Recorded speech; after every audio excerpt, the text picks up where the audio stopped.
When my husband's mistress whispered, "Good riddance, now we're free," at what she thought was my deathbed, I felt my soul leave my body, not because I was dying, but because in that moment, I was reborn as vengeance itself.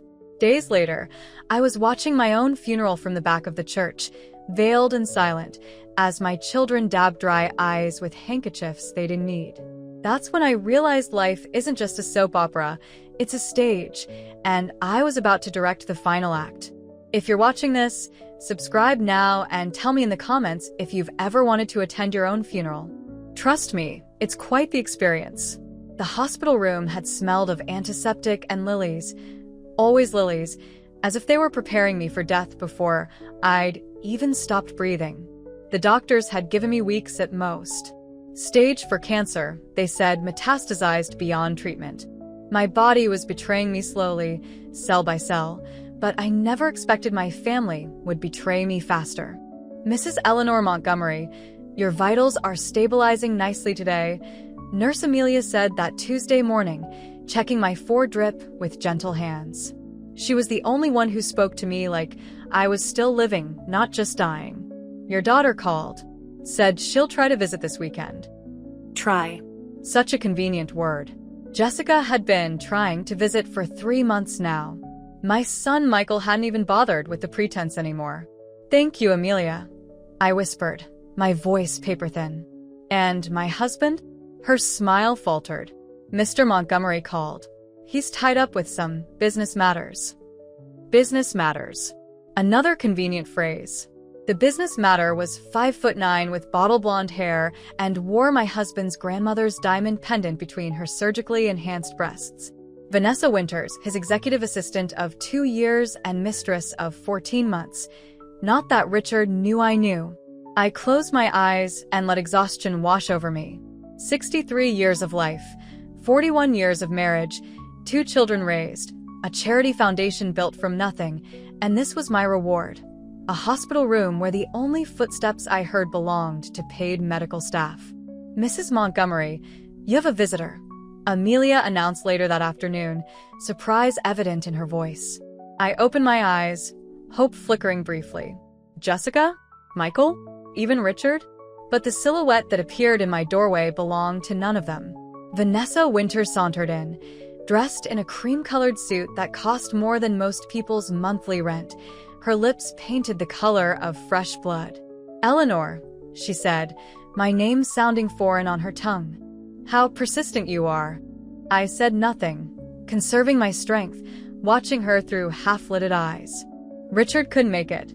Board meeting." She walked around my room, touching my personal items, the photo of my children, the book Richard had brought weeks ago, and never asked if I'd finished. "He asked me to check on you." Thoughtful of him, isn't it? Lies. Richard would never send her to me. She had come of her own accord, to inspect the battlefield, to measure how much life I had left. "The doctors say it won't be long now," she continued, admiring her manicure. "Richard is devastated, of course, but I'm helping him prepare for afterward." My heartbeat quickened, the monitor betraying my emotional state with increased beeping. Vanessa glanced at the nurse, who had appeared in the doorway with a concerned expression. "Is everything all right?" Amelia asked, her eyes darting between us. "Fine," Vanessa replied smoothly. Just bringing Mrs. Montgomery up to speed on family matters. When Amelia reluctantly left, Vanessa moved closer, leaning down until her perfume, my perfume, the one Richard had given me last Christmas, engulfed me. "I'll take care of everything, Eleanor," she whispered. "The house, the foundation, Richard. He needs someone strong now, not someone withering away." I summoned what little strength I had. "My children are adults with their own lives," she cut in. "Jessica's moving to London after. Michael's firm is expanding to Singapore. They've already discussed it with Richard." The monitor betrayed me again as my heart hammered against my ribs. My children were planning their escapes before I was even gone. Vanessa straightened, satisfied with the pain she'd inflicted. As she turned to leave, Nurse Amelia returned with another nurse in tow. "Your vitals are spiking, Mrs. Montgomery," Amelia said, checking the machines. I think your visitor should leave. Vanessa nodded graciously. Of course. I've said what I needed to say. As she reached the door, she turned back to the nurses.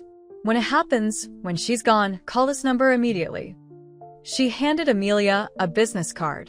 Day or night. Richard will be too distraught to handle the arrangements.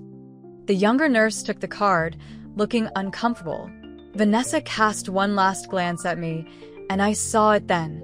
The triumph in her eyes, the victory of the young over the old, the healthy over the sick, the mistress over the wife.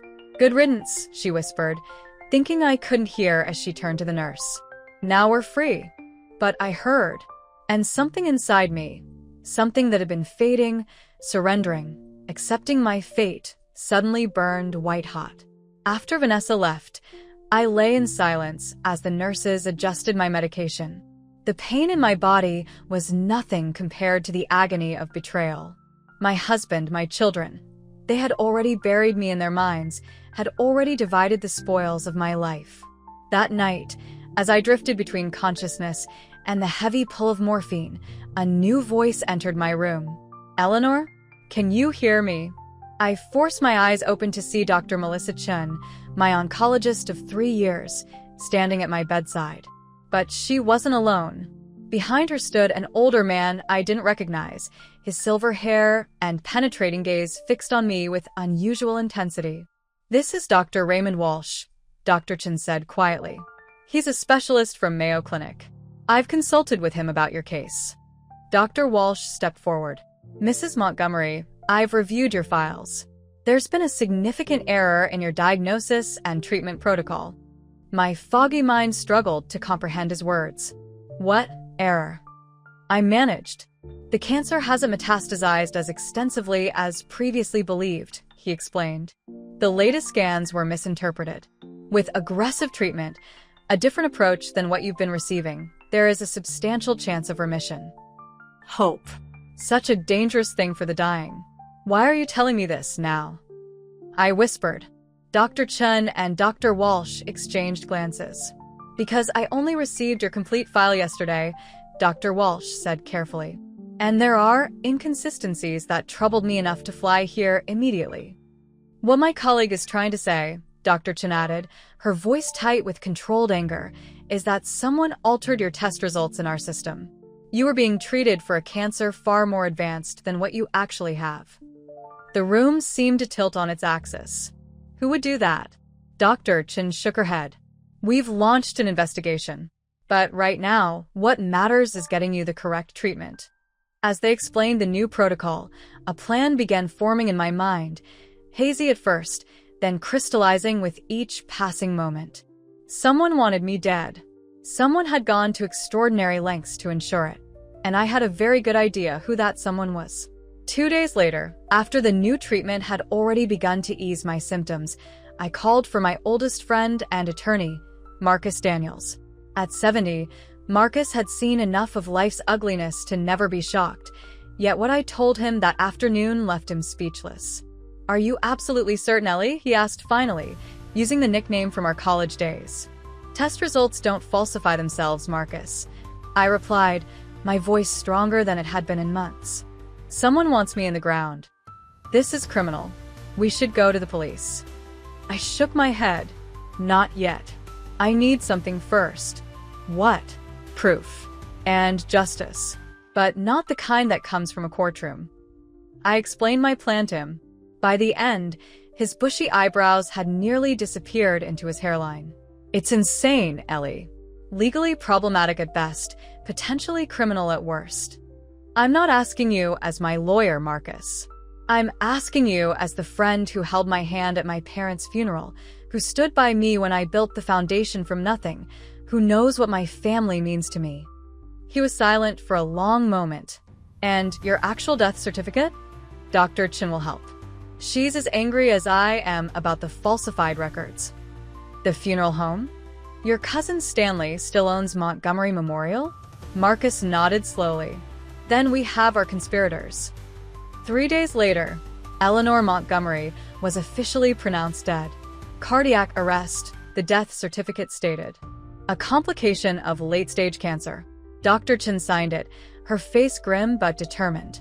The body was quickly taken to Montgomery Memorial Funeral Home, where Stanley Daniels ensured no questions were asked. Meanwhile, I was moved to a private facility under a different name, where my true treatment continued. The new medications worked wonders. Not miracles, but enough that I could stand, walk, begin to reclaim my body from the disease that had nearly consumed it. From my hidden recovery room, I watched as the news of my death spread. Marcus brought me newspapers, showed me social media posts. The tributes poured in from the charity world, from old friends, from business associates. Eleanor Montgomery, philanthropist and civic leader, dies at 63, the headlines announced. But from my family, silence. No public statements from Richard. No heartfelt posts from my children. Just the quiet, efficient machinery of wealth transferring from the dead to the living. Through Marcus, I learned that Richard had asked for a closed casket service. Too difficult, he'd apparently said, to see her that way. How convenient that no one would see the empty casket, the absent body. The funeral was scheduled for exactly 1 week after my death. Just enough time for Jessica to fly in from New York and for Michael to return from his business trip to Tokyo. Just enough time for me to gain strength, for the color to return to my cheeks, for my plan to solidify. On the morning of my funeral, I stood before a mirror in the small apartment Marcus had rented for me, hardly recognizing myself. 3 weeks ago, I had been a withered shadow, hollowed out by disease and medication. Now, though still thin, I was unmistakably alive. My silver-streaked dark hair had been styled elegantly, my face carefully made up to add color to my pale skin. "You don't have to do this," Marcus said, watching me from the doorway. "We can still go to the police with what we know." I turned to face him. "And tell them what? That my husband's mistress may have tampered with my medical records? That my children are abandoning me?" No. "I need to see their faces. I need to hear their words when they think I'm gone." He sighed. "I've arranged everything as you asked. Stanley will have a side entrance open. You'll be able to observe the service without being seen. And the inheritance meeting? 3 o'clock at my office. Everyone has confirmed their attendance." I nodded, a cold determination settling over me. "Then let's bury Eleanor Montgomery." St. Bartholomew's Cathedral was filled with flowers. Not lilies, I noted with bitter amusement, but roses. Richard knew I was allergic to roses. Another small betrayal among the avalanche. From a curtained alcove near the back of the cathedral, I watched as the guests arrived. Business associates nodding solemnly. Charity board members clutching tissues. Distant relatives I hadn't seen in years, suddenly appearing to pay their respects. Then came the immediate family procession. Richard first, his face appropriately grave, dressed impeccably in a black suit I'd never seen before. New then. Purchased for the occasion. He looked thinner than I remembered, but not devastated. Not broken. Just inconvenienced. Behind him walked Jessica, my daughter, stunning in a black designer dress, her dark hair, so like mine once, was pulled back in a severe knot. No tears had ruined her perfect makeup. She checked her watch twice before sitting down. Michael followed, tall and handsome like his father, his expression carefully blank. He placed a supportive hand on his father's shoulder before taking his seat, a gesture that would have photographed well had the press been allowed inside. And then, like a black widow entering her web, came Vanessa. She didn't walk beside Richard. They weren't that bold, but close enough behind that everyone would understand her significance. She wore black, of course, but the dress clung to her curves in a way that made it clear she was not in mourning. She was hunting. The service began, a somber affair filled with hymns I had always loved. The eulogies were predictable, Richard speaking of our partnership, as though our marriage had been merely a business arrangement, Jessica recounting childhood memories with mechanical precision, Michael reading a poem he hadn't bothered to practice beforehand, stumbling over words meant to honor me. Not once did anyone's voice break with emotion. Not once did a real tear fall. The final speaker was Vanessa, a choice so inappropriate it caused actual murmurs among the congregation. She spoke of my bravery in the face of illness and how she had come to admire Eleanor during her final days. blatant lies that made my blood boil. Eleanor welcomed me into the family circle during her illness, Vanessa declared, her voice dripping with false emotion. She knew that Richard would need support after she was gone, and in her generous spirit, she gave us her blessing. I had to press my hand against my mouth to keep from crying out at this outrageous fabrication. Beside me, Marcus squeezed my arm in warning. "Patience," he whispered. "Just a few more hours." After the service, I watched through the window as my empty casket was loaded into the hearse. The burial would be private, family only. Another convenient decision that meant no one would witness the charade up close. As the mourners dispersed, I heard snippets of conversation. "Poor Richard. He seems so strong. The children are handling it well. Did you see that Vanessa woman? Barely waited for the body to cool. If they only knew that the body hadn't cooled because there was no body at all." At precisely 3 o'clock, Marcus and I arrived at his law office through the private entrance. He led me to a small room adjacent to the conference room where the inheritance meeting would take place. "One-way glass," he explained, indicating the large mirror on the wall. "You'll be able to see and hear everything. And they won't know I'm here until the moment of revelation," he confirmed. Are you sure about this, Ellie? It's not too late to back out. I straightened my spine, smoothed down the black suit I had chosen for this moment of resurrection. I've never been more sure of anything in my life. He nodded once, then left to greet the family. Through the one-way glass, I watched as they filed in. Richard took the head of the table, my place in life. Jessica and Michael sat on either side of him. Vanessa positioned herself behind Richard's chair, her hand resting possessively on his shoulder. A united front against the dead. Marcus entered last, carrying a leather portfolio that contained my will, both the real one and the decoy I had prepared for this moment. "Thank you all for coming during this difficult time," Marcus began, his performance flawless. "As Eleanor's longtime attorney, it falls to me to execute her final wishes regarding her estate." Richard nodded impatiently. "We appreciate your handling this promptly, Marcus.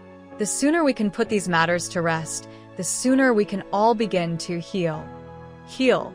As though my death was a wound to them, not a convenience." "Of course," Marcus replied smoothly. Eleanor left very specific instructions. "But before we begin, I must ask, are there any other parties who should be present for this reading?" "No," Richard said quickly. "Just family." Marcus's eyes flicked to Vanessa, still standing behind Richard like a sentinel. "And Ms. Winters is?" "A close family friend," Richard replied, his tone challenging. "She's been instrumental in helping us through this difficult time." "I see." Marcus opened his portfolio. "Very well.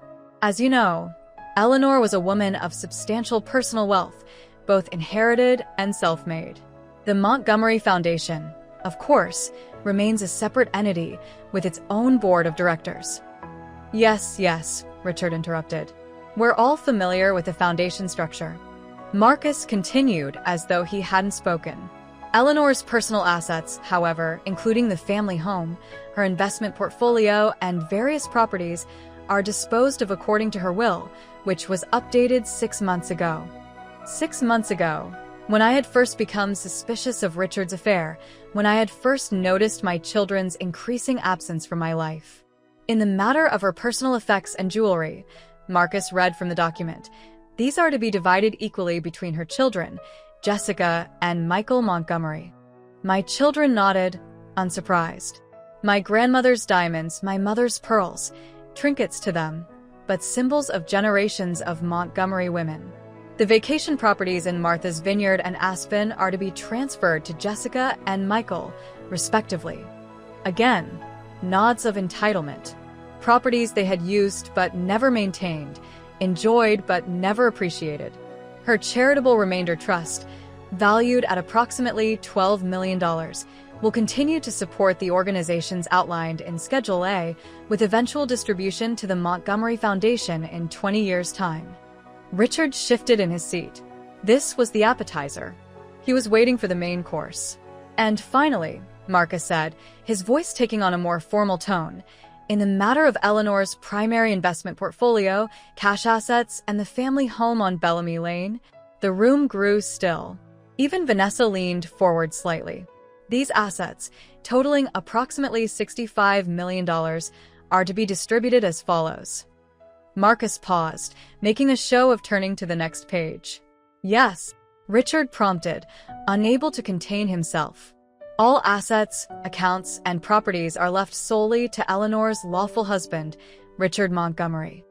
Richard's shoulders relaxed visibly. Vanessa's grip on those shoulders tightened, her red-tipped fingers digging into the expensive fabric of his suit. However, Marcus continued, and that single word sent a chill through the room. There is a condition. Condition? Richard repeated, frowning. What condition? Marcus adjusted his reading glasses, drawing out the moment. Any individual who dishonors Eleanor, alive or presumed dead, shall inherit nothing. The silence that followed was absolute. What does that mean? Jessica asked, her voice higher than usual. Dishonors how? The will doesn't specify, Marcus replied. It simply states that Eleanor reserved the right to determine what constitutes dishonor, and that her judgment on this matter would be final. Richard's face had drained of color. This is absurd. Eleanor is dead. How can she make judgments about anything? Actually, Marcus said, closing his portfolio with deliberate care, that's the most interesting part of all this. He stood and walked to the door, not the one leading to the hallway, but the one connecting to the observation room where I waited. Eleanor left a video message to be played at this meeting, he lied smoothly. She wanted to explain her decisions personally. He opened the door and gestured for me to enter. I stepped into the conference room, my heart pounding, but my step steady. The faces that greeted me would be etched into my memory forever. Richard, gray-faced and slack-jawed. Jessica, her perfect composure shattered into wide-eyed shock. Michael, half rising from his chair as though seeing a ghost. And Vanessa. Vanessa, whose expression collapsed from confusion to horror to something primal and afraid. She opened her mouth, but no sound emerged. Then, like a dam breaking, she began to scream. A high, continuous shriek that seemed to come from some deep, terrified place inside her. Hello, family, I said into the chaos of Vanessa's screams. I believe we have some matters to discuss. You're supposed to be dead. Vanessa finally managed between screams, her finger pointing at me like I was an apparition. I'm sorry to disappoint you, I replied calmly. Perhaps next time you tamper with someone's medical records, you should be more thorough. The accusation landed like a bomb in the center of the table. Richards had whipped around to stare at Vanessa, whose screams had abruptly stopped, replaced by a deathly pallor. What is she talking about? He demanded. Vanessa, what is she talking about? But Vanessa could only stare at me, her body trembling violently. I turned to my children, whose shock was now mingled with something else. Fear. Jessica, Michael. Neither of you could find time to visit your dying mother. Not once in 3 months. Yet you both managed to clear your schedules for my funeral and this inheritance meeting. Mom, Michael began. We didn't. London, Jessica? I cut in. Singapore, Michael? Planning your escapes while I was still breathing? They exchanged glances, guilt written across their faces. How are you here? Richard finally asked, his businessman's mind already calculating new odds, new strategies. The doctor said. The doctors were working with falsified test results. I interrupted. Someone accessed my medical records and altered my diagnosis to make my condition appear terminal when it wasn't. Someone who stood to gain from my death. All eyes turned to Vanessa, who had begun backing toward the door. I don't know what you're talking about, she whispered. This is insane. Is it? I took a seat at the head of the table, my rightful place. Marcus, would you please share what our investigation has uncovered? Marcus distributed folders to everyone at the table. These are copies of the original test results alongside the altered versions found in Mrs. Montgomery's medical file.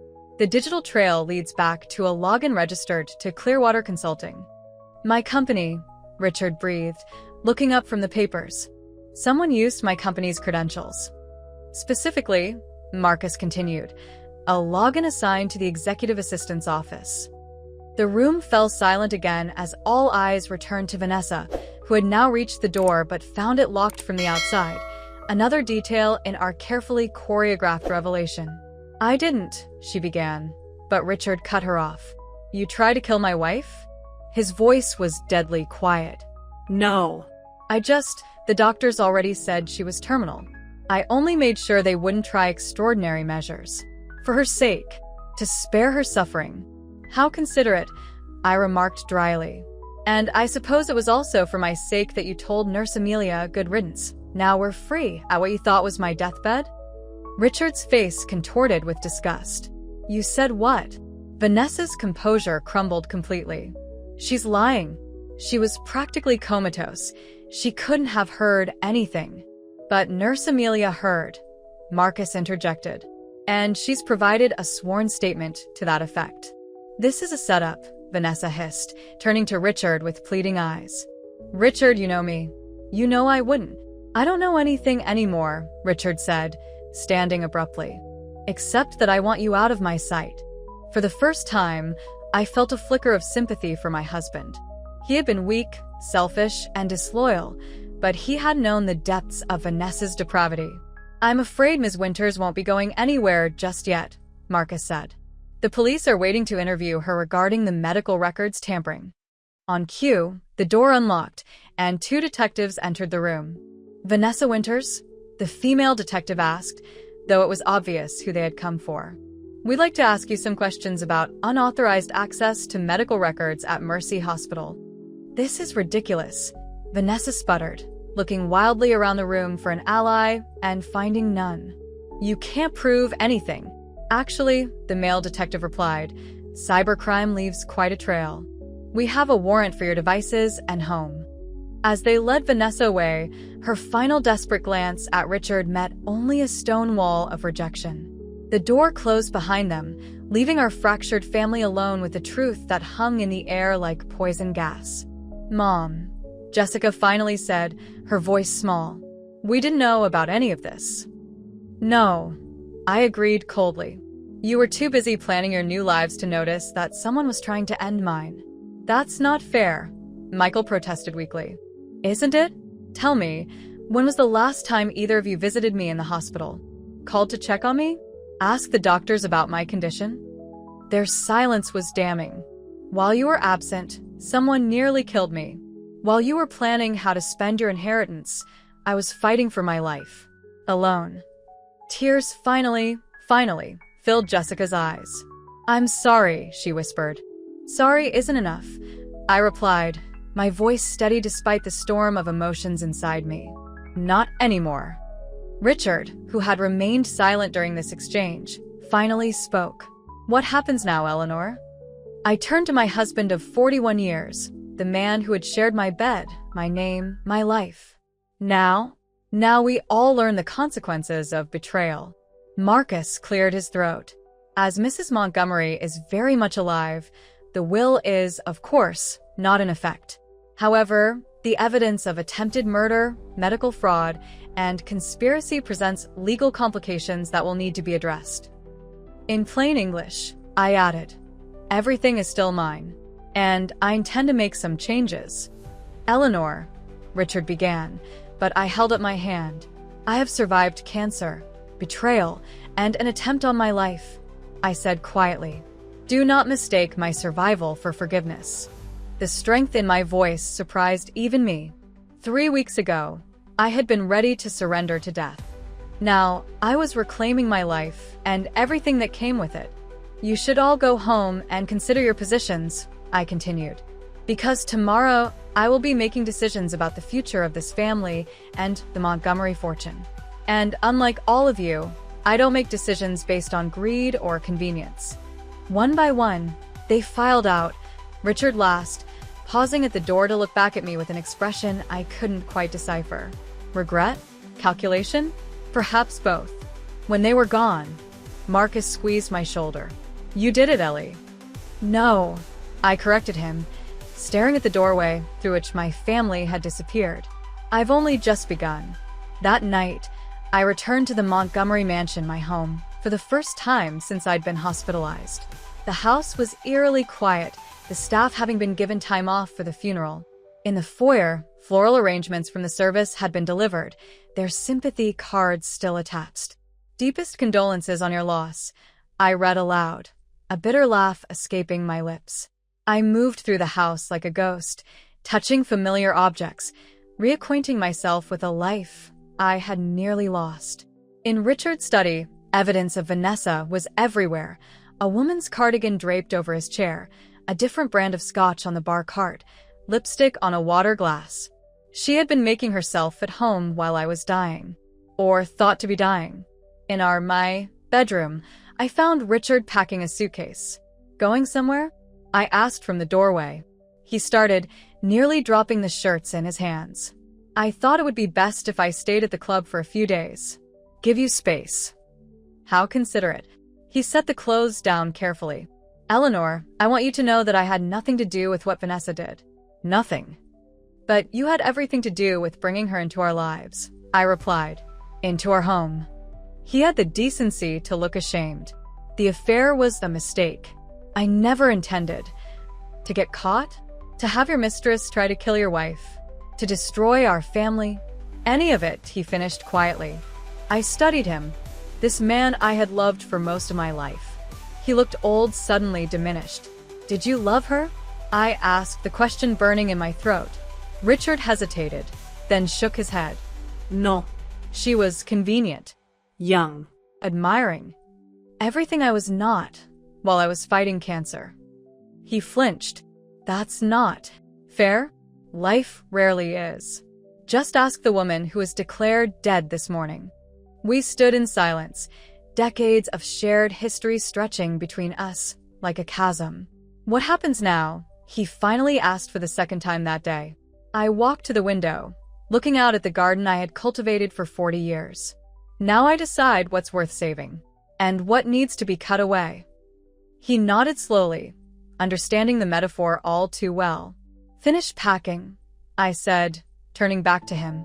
"I need time to think." After he left, I wandered through the house, eventually finding myself in the gallery where family portraits hung in ornate frames. 4 generations of Montgomerys stared back at me, proud, wealthy, respectable. And beneath the surface? Secrets. Lies. Betrayals. I stopped before the most recent portrait, taken just 2 years ago. Richard and I seated, Jessica and Michael standing behind us. The perfect family. The perfect lie. My phone rang, breaking the silence. "Marcus." "Ellie, are you all right? Do you need me to come over?" "I'm fine," I assured him. "Just processing." "Well, I thought you should know, Vanessa made bail. Her parents put up their house as collateral." A chill ran through me. "She's out? Already?" "The charges are serious, but this is her first offense. The judge set bail at $500,000. I gripped the phone tighter. Should I be worried? "I've arranged for security at the house, just to be safe." "But, Ellie, there's something else you should know." "What?" His hesitation was palpable even through the phone. "The preliminary forensic analysis of the hospital's computer system shows that the login used to alter your records wasn't just Vanessa's. There were 2 separate credentials used." My blood ran cold. Meaning she might not have acted alone. The implications hung between us, unspoken but clear. If Vanessa had a co-conspirator, who could it be? Richard? One of my children? Someone else entirely? "Keep digging," I told him. "I need to know everything." After hanging up, I made my way to the master bathroom, drawn by the need to see myself, the living, breathing me, in the mirror. The woman who looked back was thinner, paler, but her eyes burned with a determination I hadn't seen in years. "You survived," I whispered to my reflection. "Now make it count." As I turned to leave, something caught my eye, a small, folded piece of paper that had been slipped under the bathroom door while I was on the phone. With trembling fingers, I picked it up and unfolded it. Written in an unfamiliar hand were 7 words that turned my blood to ice. "Next time, I'll make sure you stay dead." I looked up at my reflection again, my face now masked with grim resolve. Whoever had written this note didn't realize what they had done. They hadn't frightened me. They had armed me. Because now I knew for certain. This wasn't over. It had only just begun. I didn't sleep that night. How could I, with death threats sliding under my door like love notes? Instead, I stood at my bedroom window, watching the security team Marcus had hired patrol the grounds of the estate. Their shadowy figures moved methodically through the gardens where I had once planted roses for a husband who was now sleeping at his club, away from the wife who refused to die on schedule. If you're watching this, make sure you subscribe and comment below if you've ever found yourself surrounded by enemies in your own home. The betrayal cuts deeper when it happens under your own roof. By morning, I had made my decision. I would not be driven from my home, my life, or my family's legacy by fear. I had faced death, real death, not the theatrical version I'd staged, and I had returned with purpose. Someone in my inner circle wanted me gone permanently, and I intended to find out who. I called Marcus first thing, the morning light barely filtering through the curtains. I need everything we have on the family finances, I told him without preamble.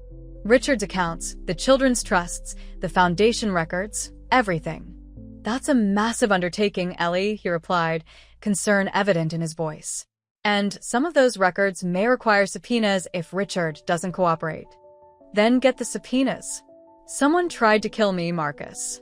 And now they're threatening to try again. His voice sharpened. You received another threat? When? Last night. A note under my bathroom door while I was on the phone with you.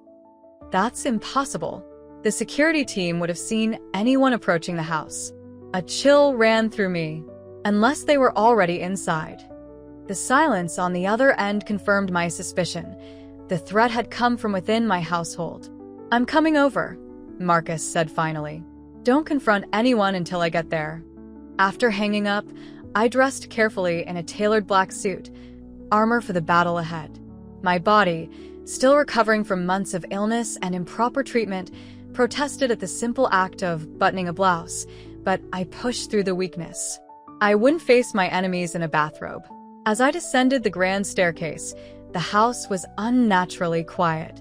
Usually by this hour, the staff would be bustling about, preparing breakfast, tidying rooms. But there was only silence, broken by the occasional creak of the old house settling.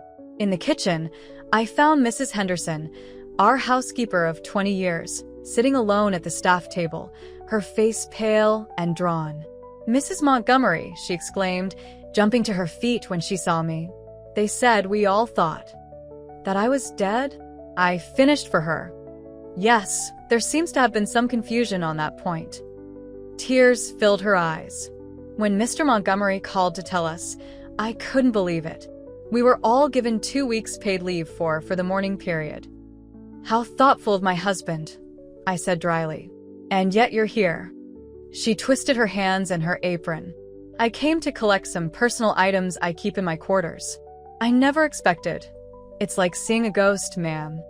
I assure you, I'm very much alive. I moved to the coffee machine, needing caffeine to fortify myself. Tell me, Mrs. Henderson, who else has been in the house since my passing? Her brow furrowed.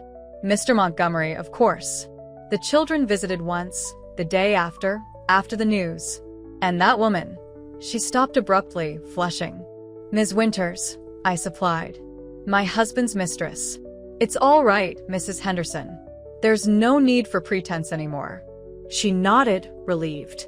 Yes, she was here several times. The last time was yesterday morning, before the funeral. Before my dramatic resurrection. Before Vanessa was arrested and then released on bail. Did anyone else come to the house?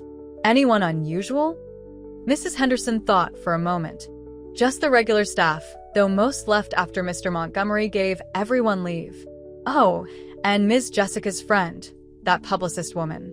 What's her name? Tara something. Tara Blackwood. I asked, surprised. Tara was my daughter's oldest friend and business partner in their boutique PR firm. That's the one. She was here late last night, meeting with Ms. Jessica in the study. I heard them arguing before I left. Arguing. After my return from the dead. After the inheritance meeting that had exposed Vanessa. What could they have been fighting about?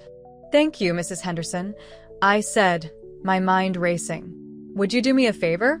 Don't tell anyone else that you've seen me. Not yet. She nodded solemnly. Of course, Mrs. Montgomery. Whatever you need. The doorbell rang just as I finished my coffee. Mrs. Henderson moved to answer it, but I stopped her. I'll get it. It's probably Marcus, my attorney. At the door stood not only Marcus, but also Detective Lisa Chun, the female officer who had arrested Vanessa the day before. Mrs. Montgomery, Detective Chun greeted me with a professional nod. I apologize for the early visit, but there have been developments in the case that couldn't wait. I led them to the formal living room, a space rarely used except for entertaining. The plastic sheeting still covered the furniture, preparations for my after-funeral reception that never happened. What developments? I asked once we were seated, the plastic crinkling beneath us. Detective Chun opened her leather portfolio. We executed a search warrant on Ms. Winter's apartment last night. We found evidence that supports the charges of medical record tampering, but we also found something else. She paused, her expression grave.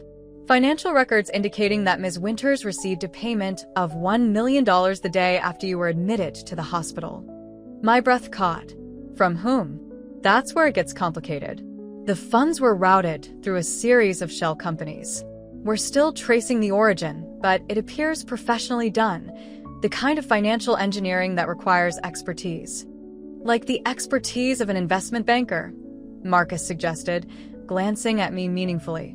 Richard, my husband had the knowledge to create such a financial labyrinth. Or a corporate attorney, I countered, thinking of Michael, my son, whose law practice specialized in complex business structures. We're pursuing all angles, Detective Chun assured us. But there's more. Ms. Winters made a phone call immediately after her release on bail. We have a surveillance unit watching her, and they reported that she met with someone at a bar near the marina last night. Who? I demanded. We couldn't get a clear visual, but it was a woman. Young, well-dressed. They spoke for approximately 20 minutes, then left separately.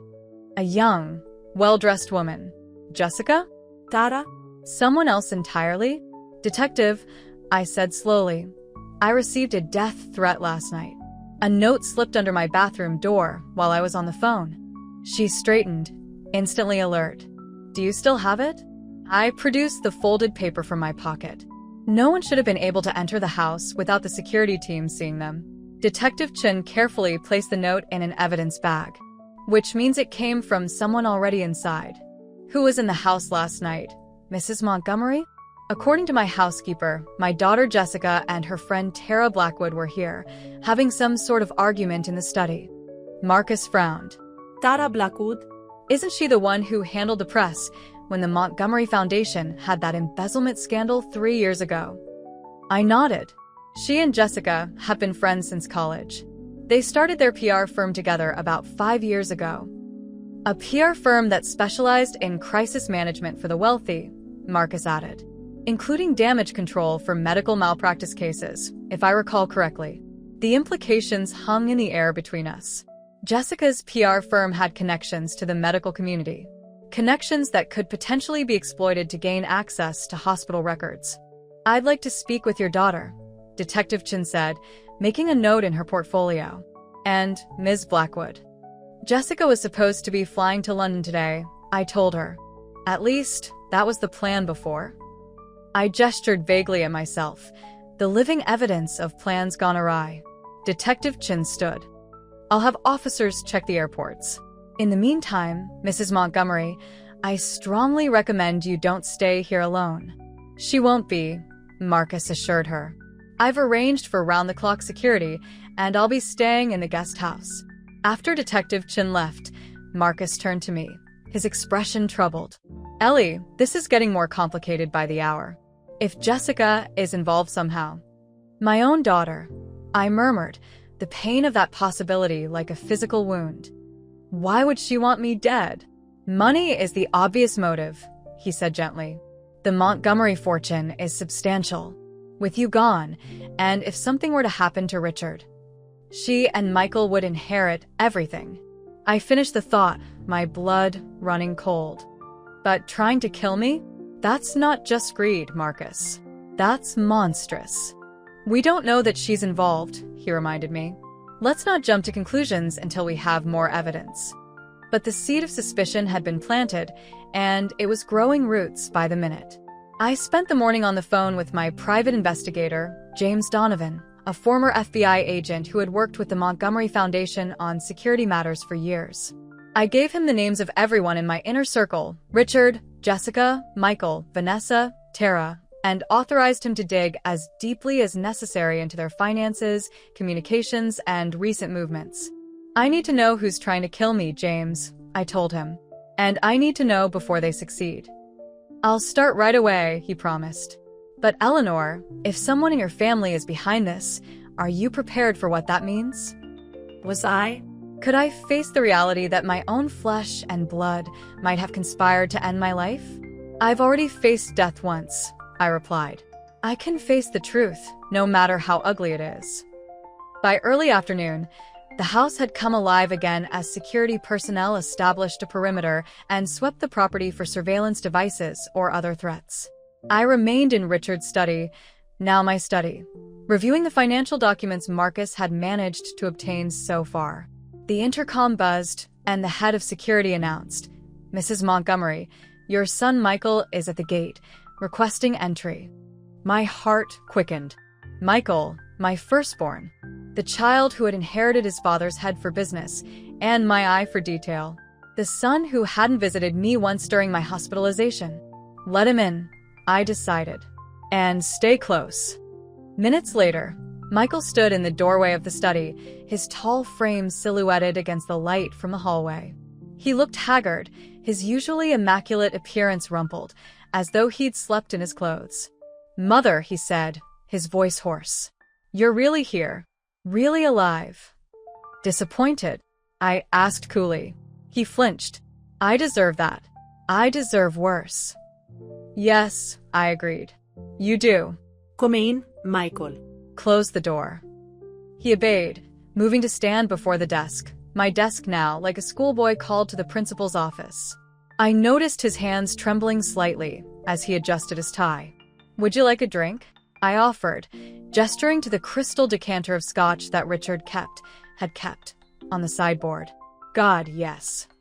He poured himself a generous measure, downing half of it in one swallow. "I've been trying to reach Jessica since yesterday. Have you heard from her?" I studied him carefully. "Why are you looking for your sister, Michael?" He took another drink, avoiding my eyes. After what happened at the inheritance meeting, after what Vanessa did, I needed to talk to Jess, to figure out what to do next. "What to do next?" I repeated, my voice dangerously soft. "About what exactly?" Michael set his glass down with a sharp click. "About you, Mother. About the fact that you faked your own death to test our loyalty. About the fact that you let us believe you were gone, let us mourn you, only to resurrect yourself like some avenging angel at the moment of maximum dramatic effect." His words were accusations, but his tone lacked conviction. This was a man flailing for solid ground. "I didn't fake my death to test your loyalty, Michael." I corrected him. "I discovered the loyalty test had already been administered, and you had failed it spectacularly. 3 months in the hospital, and not one visit from my son. Not one." He had the grace to look ashamed. "I was in Tokyo, expanding the firm. There are flights from Tokyo to Boston every day." I cut in. "Don't insult us both with excuses."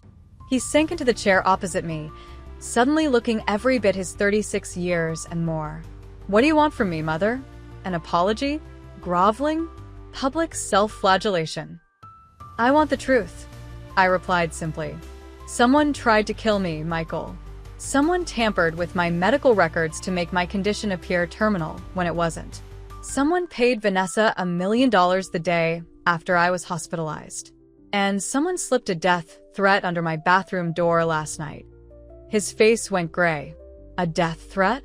Here in the house?" I pushed the photocopy of a note across the desk. Marcus had taken the original to have it analyzed for fingerprints or other evidence. Michael read it, his expression shifting from shock to horror to something I couldn't quite identify. "Mother, You can't stay here. It's not safe. No place is safe when you don't know who your enemies are, I replied. Tell me, Michael, where were you last night? His head snapped up. You can't possibly think I... Answer the question. He swallowed hard. I was at the office until about 10, then I went to my apartment. Alone. Can anyone verify that? The security guard at my building saw me come in. I ordered food delivery around 11. He leaned forward, eyes wide. Mother, I would never harm you. Never. Whatever my failings as a son, and I acknowledge they are many, I am not a murderer. I wanted to believe him.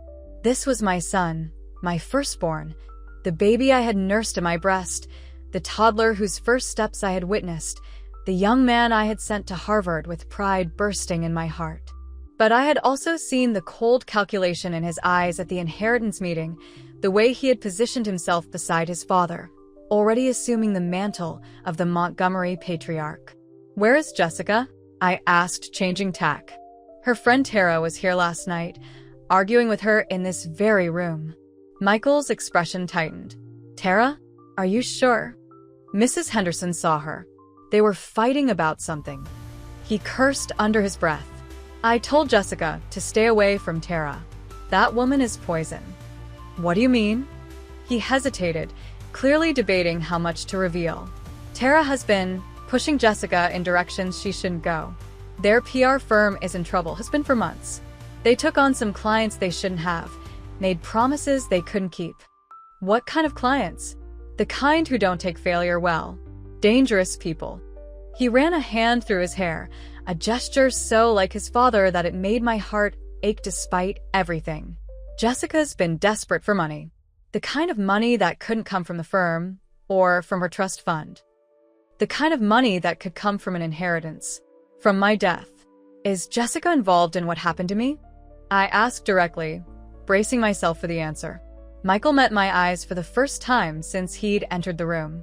I don't know, he said finally. I hope to God not. But I do know she's been keeping secrets.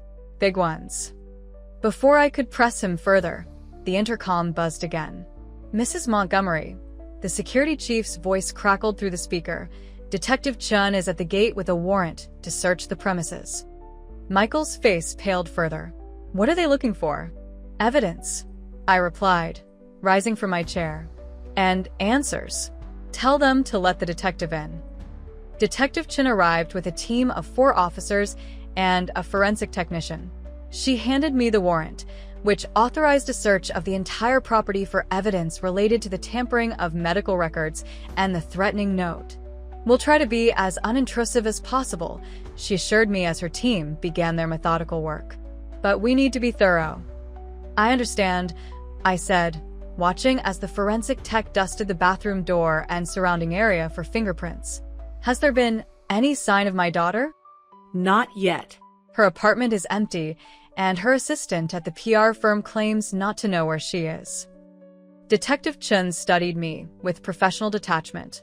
When was the last time you spoke with your daughter, Mrs. Montgomery? At the inheritance meeting yesterday, I replied, after my resurrection. And how would you describe her reaction? I considered the question carefully. Shocked. Frightened. Perhaps guilty, though whether that was guilt over her absence during my illness or something more sinister, I couldn't say. Detective Chun nodded, making a note. And Mr. Montgomery? Your husband. I haven't seen or spoken to him since last night, when he left to stay at his club. The Commonwealth Club on Beacon Street? Yes. Why? She hesitated. We attempted to contact him there this morning. He checked in last night, but left early today. He hasn't returned. A cold weight settled in my stomach. You're saying my husband is missing? I'm saying we don't currently know his whereabouts, which is concerning given the circumstances. Michael, who had been listening to our conversation from the doorway, stepped forward. I spoke to Dad around 8 this morning. He said he was going to the office to gather some files, then planned to meet with his attorney. Did he specify which attorney? Detective Chun asked. Gerald Whitman, I assume. He's handled Dad's personal legal matters for years. Detective Chun made another note. We'll check with Mr. Whitman. In the meantime, Mrs. Montgomery, Is there anywhere in the house where sensitive documents might be kept? A safe, perhaps? Richard has a safe in his closet, I told her. The combination is our wedding anniversary. A flicker of surprise crossed her face. You know the combination? Of course. Richard may have his secrets, detective, but he's never been particularly creative with passwords or combinations. She gestured to one of her officers. Collins, check the safe in the master bedroom closet. The combination is... She looked at me expectantly. 0-6-1-2, I supplied. June 12th, the day Richard and I had exchanged vows 41 years ago. As the officer headed upstairs, Detective Chun turned back to me. Mrs. Montgomery, I have to ask, were there any significant insurance policies on your life? The question shouldn't have surprised me, but it did. In all the chaos and revelations, I hadn't considered the most basic of motives. Insurance money. Several, I admitted. A personal policy for $5 million and a key person policy through the Montgomery Foundation for another $10 million. And the beneficiaries? Richard for the personal policy. The foundation for the key person policy, though Richard, as chairman, would control how those funds were allocated. Detective Chen's expression remained neutral, but I could see the wheels turning behind her eyes. $15 million was a powerful motive for murder. I'd like to see the policies, she said. If you have copies. They should be in the safe deposit box at First National, I told her. I can have Marcus arrange access. She nodded. That would be helpful. From upstairs came the sound of raised voices. Detective Chun excused herself and headed toward the commotion. Michael and I exchanged glances, then followed. In the master bedroom, Officer Collins stood by the open closet door, holding a manila envelope. Detective, you need to see this. Detective Chun took the envelope, carefully extracting its contents, a stack of photographs and what appeared to be medical documents. What is it? I asked, stepping closer. She hesitated, then turned the photographs so I could see them. My breath caught in my throat. The photos showed Jessica, my daughter, meeting with someone in what looked like a parking garage. The second person's face was partially obscured, but I recognized the distinctive red hair and tailored suit. That's Dr. Phillips, I said, my voice barely above a whisper. My oncologist before Dr. Chin took over my case. Detective Chin nodded grimly. And these appear to be copies of your original test results, along with notes on how to alter them to indicate a more advanced stage of cancer. My knees threatened to buckle. Michael steadied me with a hand on my elbow. There must be some explanation, he insisted, though his voice lacked conviction. Jessica wouldn't do this. The evidence suggests otherwise, Detective Chin said, carefully returning the documents to the envelope. These will need to be processed as evidence. And we'll need to bring your sister in for questioning immediately. A commotion downstairs interrupted us. Raised voices, the sound of something breaking. Detective Chen's hand moved to her weapon as she headed for the hallway, gesturing for her officers to follow. Stay here, she ordered Michael and me, but I had no intention of hiding in my bedroom while chaos erupted in my home. We followed at a distance, reaching the top of the grand staircase in time to see the front door burst open.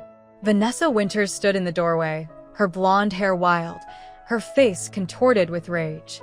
Behind her, a security guard lay sprawled on the marble floor, blood seeping from a cut on his forehead. Where is she? Vanessa screamed, her eyes scanning the foyer until they locked on me at the top of the stairs. You ruined everything. Detective Chun and her officers moved quickly, positioning themselves between Vanessa and the staircase, weapons drawn. Ms. Winters, put your hands where I can see them, Detective Chun commanded. But Vanessa was beyond reason.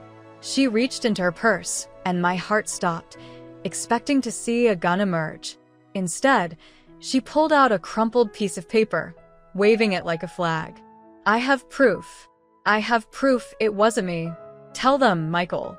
Tell them it was Jessica's idea all along. All eyes turned to my son, whose face had drained of all color. Michael, I whispered, clutching the banister for support. What is she talking about? He opened his mouth to respond, but no words came out. The silence stretched between us, filling with all the unspoken betrayals of the past months. And then, from the doorway behind Vanessa, came another voice, cool, composed, and terrifyingly familiar. "Hello, Mother. I see the family reunion has started without me." Jessica stood framed in the sunlight, as poised and elegant as ever in a black designer suit, her dark hair swept into a sleek chignon. She looked like me at her age, like a Montgomery woman to her core, except for the gun in her hand, pointed directly at my heart. "I told you," she said, her voice eerily calm, "that next time, I'd make sure you stayed dead." In that moment, as I stared down the barrel of my daughter's gun, I realized that the cancer that had nearly killed me wasn't just in my body. It had been growing in my family all along, a malignancy of greed and resentment that had finally, inevitably, metastasized into violence. "Jessica," I said, my voice steadier than I felt, "whatever you're planning to do, it won't solve anything." Her laugh was brittle, like breaking glass. "That's where you're wrong, Mother.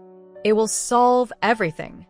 Detective Chen and her officers had repositioned, their weapons now trained on Jessica. "Put the gun down, Ms. Montgomery," Chen ordered. "Don't make this worse than it already is." But Jessica's focus remained entirely on me, as though no one else in the room existed. "Do you know what it's like to live in your shadow? To be the daughter of Saint Eleanor, the great philanthropist, the perfect wife, the Montgomery matriarch? To know that nothing I ever did would measure up." Each word was a blade, precise and cutting. This wasn't just about money or inheritance. This was about something much older, much deeper. "I gave you everything," I said, my voice catching.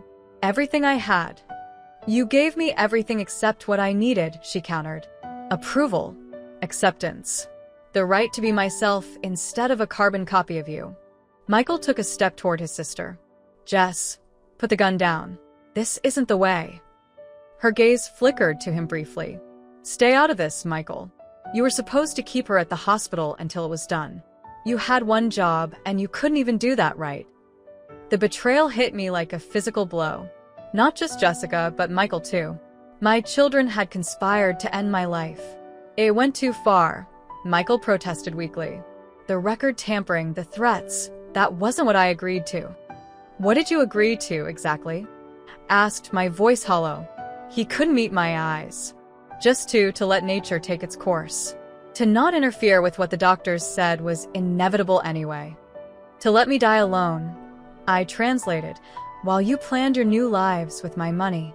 Jessica's laugh was sharp and humorless. "Oh, Mother. Always so dramatic. We weren't going to let you die alone. Vanessa was with you, wasn't she?" At the mention of her name, Vanessa took a step backward, distancing herself from Jessica. "I didn't know about the records," she insisted, her eyes wild with fear. "I just did what Richard asked. Keep an eye on you, report back." The rest was all Jessica and Tara. "Tara?" Detective Chen interjected. "Tara Blackwood?" Jessica's smile was cold. "My dear friend Tara, whose brother happens to be an IT specialist at Mercy Hospital. Convenient, isn't it?" The pieces were falling into place. The altered records, the payments, the threats. A conspiracy, not just of opportunity, but of careful planning. "And Richard?" I asked, needing to know the full extent of the betrayal. Was he part of this too? Something flickered across Jessica's face. Uncertainty, perhaps, or a shadow of regret. Dad was a complication. He wasn't supposed to get involved with Vanessa. That wasn't part of the plan. What was the plan? Detective Chen asked, her voice calm and professional despite the tension crackling through the room. Jessica's eyes never left mine as she answered. Simple. Mother gets sick, legitimately sick, initially. We ensure her condition appears terminal. The family grieves appropriately. She passes peacefully. We inherit. End of story. Except I didn't die, I said. Except you didn't die, she agreed, her finger tightening slightly on the trigger. And then you had to make that dramatic entrance at the inheritance meeting, humiliating all of us. Typical Eleanor Montgomery theatrics. Put the gun down, Jessica, Detective Chen repeated, her own weapon steady. This ends now. For a moment, I thought Jessica might actually listen. Her hand wavered slightly, her eyes flickering to the police officers surrounding her. Then Vanessa, seeing an opportunity, lunged toward the door. Everything happened at once. Jessica swung the gun toward Vanessa's retreating figure. Detective Chen shouted a warning. Michael leaped forward, either to stop his sister or to protect me. I'll never know which. The gunshot exploded through the foyer, deafening in the enclosed space. Michael staggered, clutching his shoulder as blood blossomed across his white shirt. Jessica's face transformed from cold determination to horror as she realized what she'd done. "Michael," she screamed, dropping the gun and rushing toward him.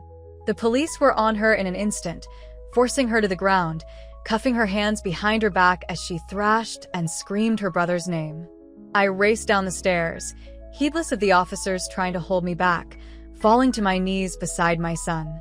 His face was ashen, his breathing labored, but his eyes were clear as they found mine. "I'm sorry," he whispered.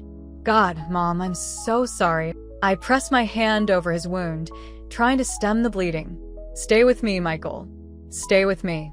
The paramedics arrived within minutes, pushing me gently aside as they worked to stabilize him. I watched, numb with shock, as they lifted my son onto a stretcher, his blood staining the marble floor of the home where he had grown up, where he had played as a child, where he had plotted my death as a man. As they wheeled him toward the ambulance, Detective Chen approached me, her face grim but compassionate. "Mrs. Montgomery, we've taken your daughter into custody. She'll be charged with attempted murder, conspiracy, and assault with a deadly weapon for starters." I nodded mechanically, my eyes still fixed on the doors through which they had taken Michael. "We're still looking for your husband," she continued, "and Tara Blackwood. We believe they may be together." That got my attention. "Together? You mean?" We found hotel receipts in the safe. The Oceana Resort in Barbados, booked for 2 weeks starting tomorrow. 2 tickets, under the names Richard Montgomery and Tara Blackwood. The final betrayal slotted into place like the last piece of a hideous puzzle. Richard and Tara, my husband and my daughter's best friend. While Jessica and Michael had been plotting my death, Richard had been planning his escape, not with Vanessa, but with Tara. "Mrs. Montgomery?" Detective Chen's voice seemed to come from very far away. "Do you need medical attention? You look pale." I straightened my spine, summoning the strength that had seen me through cancer, betrayal, and now this catastrophic implosion of everything I had built. "No," I said, my voice steadier than I felt. "No, I'm fine." "I need to go to the hospital, to be with Michael." "Of course. I'll have an officer drive you." As I gathered my purse and coat, moving through the house like a ghost, I passed the family portrait gallery once more. The faces of the Montgomerys stared back at me, generations of power, privilege, and secrets. In the greatest of ironies, it had taken my near death to see the truth. The family I had sacrificed everything for had been willing to sacrifice me for money, for freedom, for relief from the burden of my expectations. Yet even now, with one child shot and the other in handcuffs, with my husband fleeing the country with my daughter's best friend, I could not bring myself to wish them dead as they had wished me. Because I was Eleanor Montgomery, and Montgomerys did not break, even when broken. As the police car pulled away from the estate, I looked back at the house where I had lived most of my adult life. Behind its elegant facade, it had become a battlefield, and I was the last one standing. Whatever came next, whatever justice awaited those who had betrayed me, I would face it with the same determination that had brought me back from the brink of death. This wasn't the end of my story. It was merely the beginning of a new chapter, one written in my terms, not theirs. And God help anyone who tried to write me out of it again. The hospital waiting room was a purgatory of uncomfortable chairs and stale coffee, a liminal space where time stretched and contracted without reason. I had spent months in hospitals as a patient, but sitting there as Michael underwent surgery, I discovered that waiting was its own kind of torture. If you're watching, subscribe now and comment if you've ever had to sit in a hospital waiting room while someone you love, someone who tried to kill you, fought for their life. The irony isn't lost on me, I promise. Mrs. Montgomery? I looked up to see a young doctor in blue scrubs standing before me, his face carefully composed into what I recognized as his professional mask. I had seen that same expression on Dr. Chen's face when she told me I had cancer. "Yes," I said, rising to my feet. "My son." "The surgery was successful," he informed me. "The bullet passed through the shoulder without hitting any major arteries. He lost a significant amount of blood, but we've stabilized him. He'll need physical therapy, but with time, he should regain full function." Relief washed over me, a complicated emotion, given everything that had happened. My son had conspired to hasten my death, had stood by while his sister pulled a gun on me, and yet the thought of losing him still felt like a knife twisting in my heart. "Can I see him?" I asked. The doctor hesitated. "He's in recovery now. Family can visit for 5 minutes, but he's still under heavy sedation." Family. Such a simple word, now loaded with so much pain and betrayal. "I understand," I said. "I won't stay long." The police officer who had been assigned to accompany me for my protection, Detective Chun had insisted, followed at a discreet distance as the doctor led me through the maze of hospital corridors. The irony wasn't lost on me. A week ago, I had been the patient. Now I walked these sterile hallways as a visitor, stronger than I had been in months, yet more damaged in ways that no surgery could repair. Michael lay still and pale against the white hospital sheets, and 4 dripping steadily into his arm, monitors beeping in the familiar rhythm I knew too well. His shoulder was heavily bandaged, his expression slack with sedation. I approached the bed cautiously, as though he might suddenly wake and attack me. What did one say to a son who had conspired in your murder? "Michael," I whispered, touching his hand lightly. His eyelids fluttered but didn't open. The doctor had warned me he was heavily sedated, yet I felt the need to speak, to fill the silence between us with words, even if he couldn't hear them. "I don't understand," I said softly. "How do we come to this? What happened to the little boy who brought me dandelions from the garden? Who cried when his goldfish died? Who begged me to check under the bed for monsters?" No answer came, of course. Just the steady beep of the heart monitor, the mechanical proof that despite everything, my son lived. "I'll be back," I promised, though I wasn't sure if I was reassuring him or myself. "We'll talk when you're ready." As I turned to leave, something caught my eye, a glint of gold on the bedside table where the nurses had placed Michael's personal effects. His phone, wallet, keys, and a small golden locket. My locket. The one Richard had given me on our 10th anniversary, with pictures of the children inside. The one I thought I had lost during my hospital stay months ago. With trembling fingers, I picked it up, clicking it open to reveal the familiar tiny photographs. Jessica at 6, gap-toothed and beaming. Michael at 8, serious even then, his cowlick resisting all attempts at taming. Why did Michael have my locket? Had he taken it as some sort of twisted memento? Or was there another explanation, one that might unravel yet another thread in this tapestry of betrayal? I slipped the locket into my pocket just as the nurse entered to inform me that my 5 minutes were up. With one last look at my son, I followed her back to the waiting area, my mind racing with new questions. Detective Chun was waiting for me, her expression grim but determined. "Mrs. Montgomery, we need to talk." I nodded, bracing myself for more revelations. "Have you found Richard?" "Not yet, but we have reason to believe he hasn't left the country. The Barbados tickets weren't used. Airport security confirms neither he nor Tara Blackwood boarded that flight." A strange mix of relief and apprehension washed over me.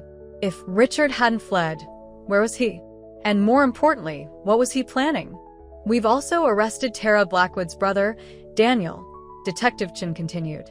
"He's the IT specialist at Mercy Hospital who actually altered your medical records. He's cooperating in exchange for leniency." "What is he saying?" She gestured to a more private corner of the waiting room. Once we were seated, she lowered her voice. "According to Daniel Blackwood, the plan was initially Jessica's idea. She approached him through Tara about 6 months ago, after your initial cancer diagnosis. 6 months ago, when I was still responding well to treatment, when the prognosis was guardedly optimistic. before the sudden, devastating decline that had puzzled my doctors. He claims he only agreed to alter the digital records to indicate a more advanced stage of cancer. He insists he didn't know about any plans to actually hasten your death. I thought of the sudden decline in my condition, the mysterious complications that had appeared seemingly out of nowhere. But someone did try to hasten it, I said, certainty hardening in my voice. The altered records were just the beginning. Detective Chen nodded grimly. We're investigating the possibility that your medication was tampered with. Vanessa had access to your hospital room, as did Jessica when she occasionally visited. Jessica visited? This was news to me. I never saw her. According to hospital logs, she visited 3 times, always when you were heavily sedated.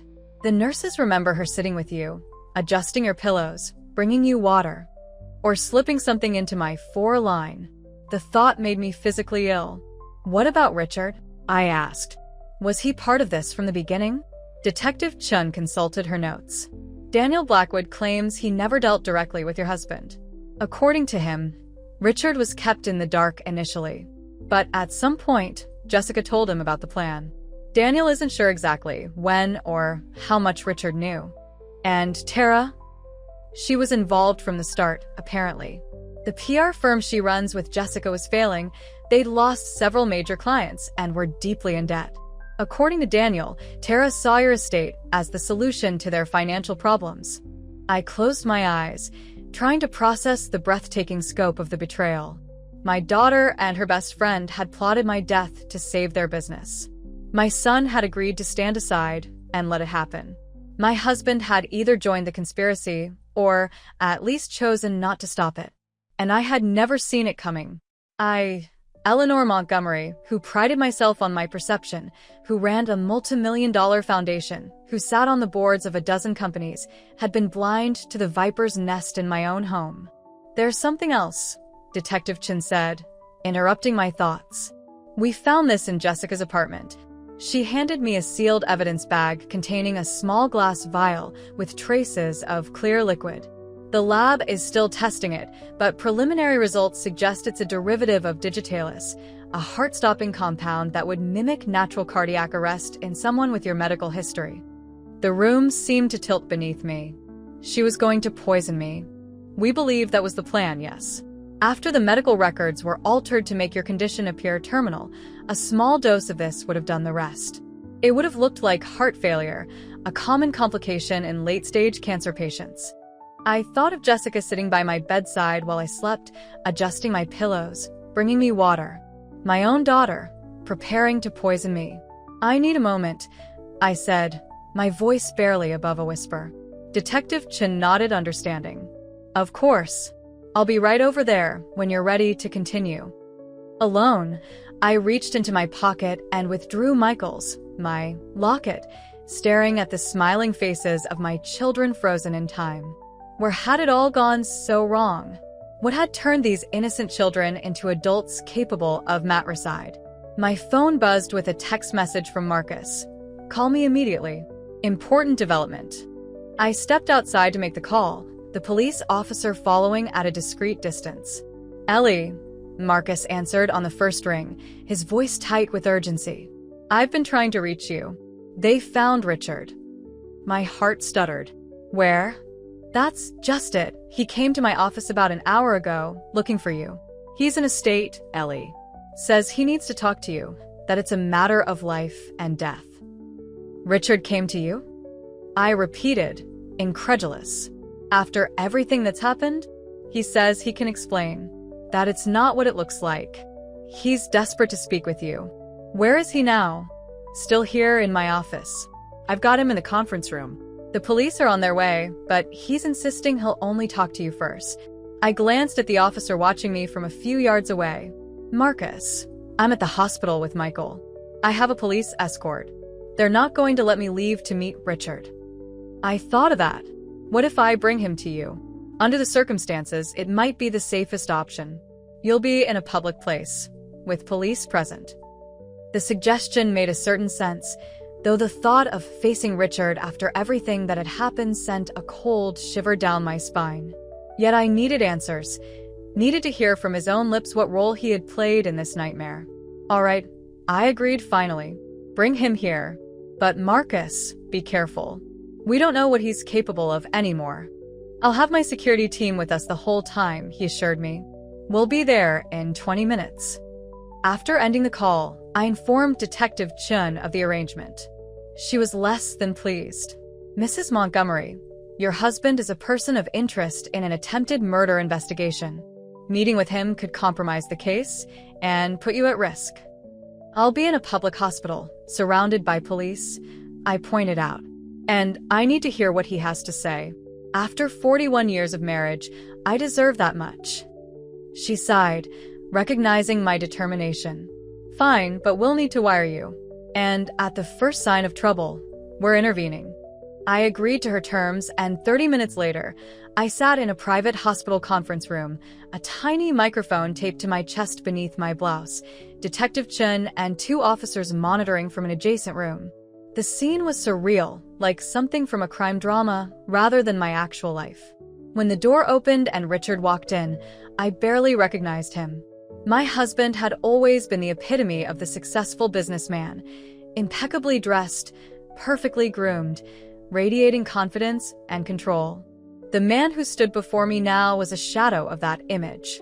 His expensive suit was rumpled, his silver hair disheveled, his eyes bloodshot and haunted. Eleanor, he breathed, as though my name was both a prayer and a curse. Richard, I replied, my voice steady despite the storm of emotions raging inside me. He remained by the door, keeping his distance as though afraid to approach. You look well. A bitter laugh escaped me. Yes, surprisingly healthy for a woman who is supposed to be dead. He flinched. I deserve that. I deserve worse. Yes, I agreed coldly. You do. Why are you here, Richard? To beg forgiveness? To plead ignorance? To somehow justify conspiring with our children to kill me? I didn't know, he said, his voice cracking. Not at first. Not about the medical records or Jessica's plan. I swear to you, Eleanor. When did you find out? He moved to the chair across from me, but didn't sit. About 2 months ago. Jessica came to me, told me the doctors had made a mistake, that your cancer was much more advanced than they had initially thought. She said you didn't have long. And you believed her just like that? You didn't think to question the doctors directly? He looked away, shame evident in every line of his face. I should have. God knows I should have. But I was distracted. With Vanessa, I supplied. No. He shook his head vehemently. Not Vanessa. That was a mistake, a distraction, nothing more. I ended it weeks ago. Then what, or should I say who, was distracting you? He met my eyes directly for the first time. Shut The confirmation of Detective Chen's suspicion still hit me like a physical blow. Tara Blackwood. Jessica's best friend. A woman half your age. It wasn't like that, he insisted. It started as business. The Montgomery Foundation was facing some PR challenges after that embezzlement scandal. Jessica recommended Tara's firm. And business turned to pleasure. I finished for him, unable to keep the disgust from my voice. It was a mistake, he repeated, as though saying it enough times might erase the betrayal. But that's not why I'm here. Eleanor, you're still in danger. The abrupt change of subject caught me off guard. What do you mean? He glanced nervously at the door, then leaned closer. Jessica wasn't working alone. Neither was Tara. There's someone else involved, someone who stands to gain much more than either of them from your death. Who? Victor Harrington. The name hit me like a thunderbolt. Victor Harrington, chairman of the board at Harrington Pharmaceuticals, one of the largest donors to the Montgomery Foundation, and my bitter adversary in a recent proxy fight over the company's direction. Victor? That's absurd, I said, though a cold finger of doubt traced its way down my spine. Why would he want me dead? The Westlake Project, Richard replied simply. The Westlake Project, a controversial drug development initiative that I had opposed vigorously. Harrington Pharmaceuticals wanted to fast-track a new cancer drug despite concerning side effects in early trials. As the Montgomery Foundation controlled a significant voting bloc, My opposition had effectively stalled the project, costing Victor millions in potential profits. You think Victor orchestrated all of this, the records tampering, the poisoning attempt, over a business disagreement. The idea seemed far-fetched, even for the soap opera my life had become. Not directly, Richard clarified. He approached Jessica first, about 8 months ago, offered to help with the PR firm's financial troubles in exchange for her influence with the foundation. When that didn't work, he found another angle. Richard nodded. He seduced her, or she seduced him, I'm not sure. But together, they came up with a plan. Use Jessica's hatred of living in your shadow. Use Michael's frustration with being passed over for the foundation chairmanship. Use my weakness. All to eliminate the one obstacle to Westlake, you. And you know this how? I demanded, skepticism warring with a growing sense of horror. Because Tara told me last night after Jessica shot Michael. She was hysterical, said everything had gone wrong, that Victor would kill her if she didn't finish the job. He ran a trembling hand through his hair. That's when I realized how deep this went. That's when I knew I had to find you, warn you. Where is Tara now? His expression darkened. I don't know. She left my hotel room in the middle of the night. I've been trying to reach her, but her phone goes straight to voicemail. And the Barbados tickets? The hotel reservations. A contingency plan, he admitted. After I found out about Jessica's scheme, I tried to talk her out of it. When that failed, I thought if I could get Tara away, break her connection to Victor, maybe the whole thing would fall apart. I studied my husband's face, searching for signs of deception. After 41 years, I thought I knew every expression, every tell. But the events of the past days had taught me how little I truly knew about the people closest to me. Why should I believe you? I asked finally. You've been lying to me for months, years probably. Why is this the truth? Because despite everything, I don't want you dead, Eleanor, he said simply. I may have failed as a husband in every way possible, but I never wanted this. Never. Before I could respond, the door burst open, and Detective Chin rushed in, her expression urgent. Mrs. Montgomery, we need to move you immediately. We've received a credible threat. What kind of threat? Richard demanded, alarm replacing the contrition on his face. Someone just called in a bomb threat to the hospital, she replied grimly, specifically mentioning Mrs. Montgomery by name. My blood ran cold. The hospital is being evacuated? Not yet. Security is doing a sweep first, but I'm not taking any chances.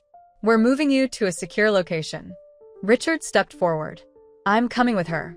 Detective Chen's hand moved to her weapon. Mr. Montgomery, you're a person of interest in an ongoing investigation. You're not going anywhere except the station for formal questioning. You don't understand, he insisted. If this is Victor's work, nowhere is safe. He has connections everywhere, police, politics, business.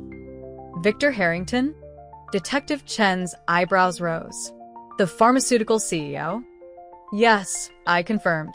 Richard believes he's behind everything. That he used our children to get to me because of my opposition to one of his drug projects. She looked skeptical but nodded. We'll look into it. But right now, our priority is your safety. As if to punctuate her words, alarms began blaring throughout the hospital, and a calm voice over the intercom announced a code black, the signal for a bomb threat. Now, Detective Chin said, drawing her weapon, Mr. Montgomery, you're coming with us until we sort this out. We were hustled through service corridors and down a freight elevator, avoiding the main areas where patients and staff were being systematically evacuated. Outside, police cruisers and bomb squad vehicles filled the parking lot, their lights painting the night in flashes of red and blue. Where are we going? I asked as Detective Chin ushered us into an unmarked sedan. Safe house, she replied tersely. Standard procedure for witnesses under active threat. Richard, seated beside me in the back seat, reached for my hand. I hesitated, then allowed the contact, his familiar fingers closing around mine like a lifeline to a past that seemed increasingly distant. What about Michael? I asked suddenly, remembering my son lying helpless in his hospital bed. Is he being evacuated too? All patients are being moved to secure locations, Detective Chen assured me from the front passenger seat. Your son will be protected. As we pulled away from the hospital, I watched the organized chaos of the evacuation through the rear window. The enormity of what was happening struck me anew. A bomb threat at a major hospital, hundreds of lives disrupted, all because someone wanted me dead badly enough to go to these lengths. If Richard was right, if Victor Harrington was truly behind all of this, then I was facing an enemy far more powerful and dangerous than I had imagined. Not just a greedy daughter or an unfaithful husband, but a corporate titan with the resources to orchestrate elaborate murder plots and the ruthlessness to endanger hundreds of innocent lives. Eleanor, Richard said softly, drawing my attention back to him. There's something else you should know. About Jessica. I braced myself for yet another revelation. What about her? The night before your death, she came to me in tears. Said she couldn't go through with it anymore, that she wanted to stop everything, to tell you the truth. Hope flickered briefly in my chest. Then why didn't she? Because that same night, Tara showed her pictures. Pictures of Jessica meeting with Dr. Phillips to arrange the records tampering. Tara told her it was too late to back out, that she was already implicated, that the only way forward was to finish what they'd started. I thought of the photographs we'd found in Richard's safe, the ones showing Jessica meeting with my oncologist. So she was blackmailed into continuing. Richard nodded. She was trapped, Eleanor. We all were in different ways. That doesn't excuse what any of us did, but it's not as simple as it seems. Nothing about this nightmare was simple.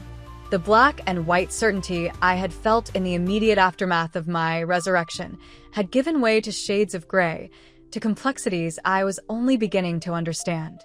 I need to see Jessica, I decided. I need to hear her side of all this.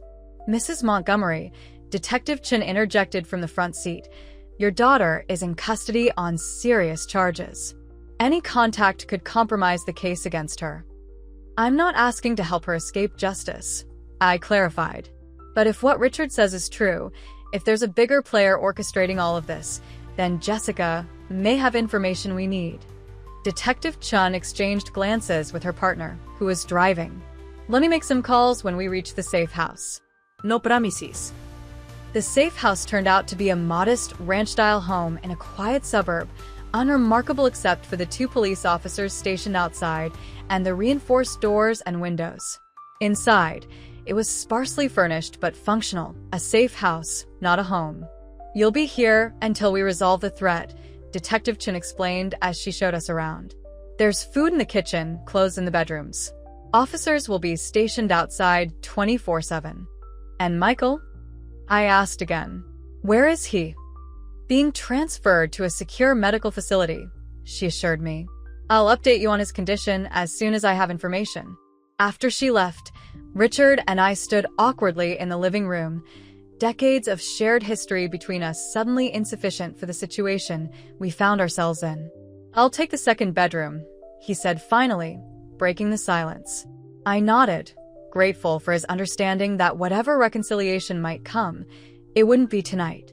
Alone in the master bedroom, I finally allowed myself a moment of weakness. The tears came suddenly and violently, racking my body with sobs that I muffled in a pillow. I cried for the family I had lost, for the trust that had been shattered, for the life I had built that now lay in ruins around me. When the storm of emotion finally passed, I rose and moved to the window, parting the blinds to peer out at the quiet street. A police cruiser sat at the curb, its occupants vigilant. I was safe for now. My phone buzzed with a text from an unknown number. Check your email. Urgent. Wary but curious, I opened my email to find a message from an anonymous account. The subject line read simply, "The truth about Victor Harrington." I hesitated, my finger hovering over the attachment. It could be a trap, a virus, another attempt to harm me. But it could also be the evidence I needed. Taking a deep breath, I clicked. The document that opened was a series of emails between Victor Harrington and Tara Blackwood, dating back nearly a year. Their exchanges were initially businesslike, discussing the Montgomery Foundation's opposition to the Westlake Project. But they quickly evolved into something more sinister. The old woman won't budge. Victor wrote in one message. We need to consider alternative strategies to neutralize her influence. I may have a way, Tara had replied. Her daughter Jessica is a close friend. She has issues with her mother, deep-seated resentment that we could potentially leverage. As I scrolled through the emails, the conspiracy unfolded before my eyes. Victor and Tara's careful manipulation of Jessica's insecurities, their recruitment of Michael through promises of control over the foundation, their exploitation of Richard's loneliness. But there was more. Financial records showing payments from Harrington Pharmaceuticals to shell companies linked to Tara's PR firm. Pharmaceutical formulas for compounds that could mimic cancer progression. And most damning of all, a detailed timeline for my natural death and the subsequent corporate maneuvers that would fast-track Westlake once I was gone. It was all there, the evidence that could bring down not just my family, but one of the most powerful men in the pharmaceutical industry. But who had sent it? And why?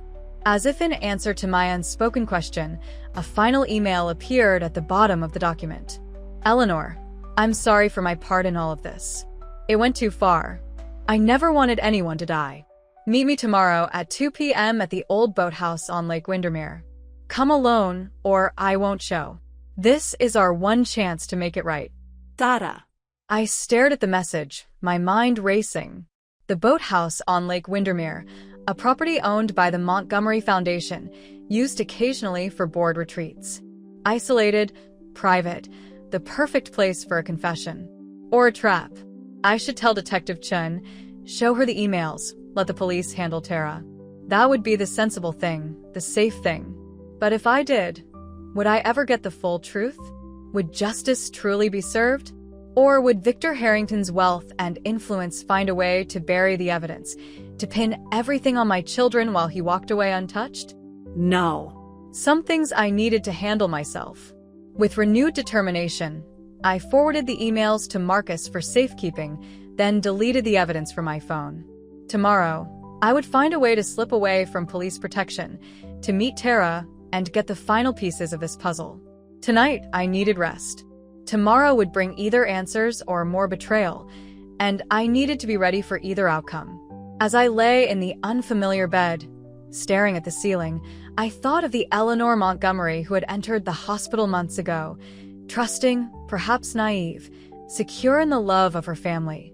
That woman was gone, replaced by someone harder, more cautious, more determined. They had tried to kill me twice now. They had failed twice. There would not be a third attempt, not because they would stop trying, but because I would end this, one way or another. In the darkness, I whispered a promise to myself. Tomorrow, this all ends. I just didn't know yet whether that ending would bring justice or more tragedy. But I was prepared for either. After all, I was Eleanor Montgomery. And Montgomery survived, no matter the cost. Morning came with a tentative knock on my bedroom door. I had slept fitfully, haunted by dreams of Jessica pointing a gun at my heart, of Michael bleeding on marble floors, of Richard walking away hand in hand with a faceless woman. Eleanor. Richard's voice called softly. Detective Chun is here. She has news about Michael.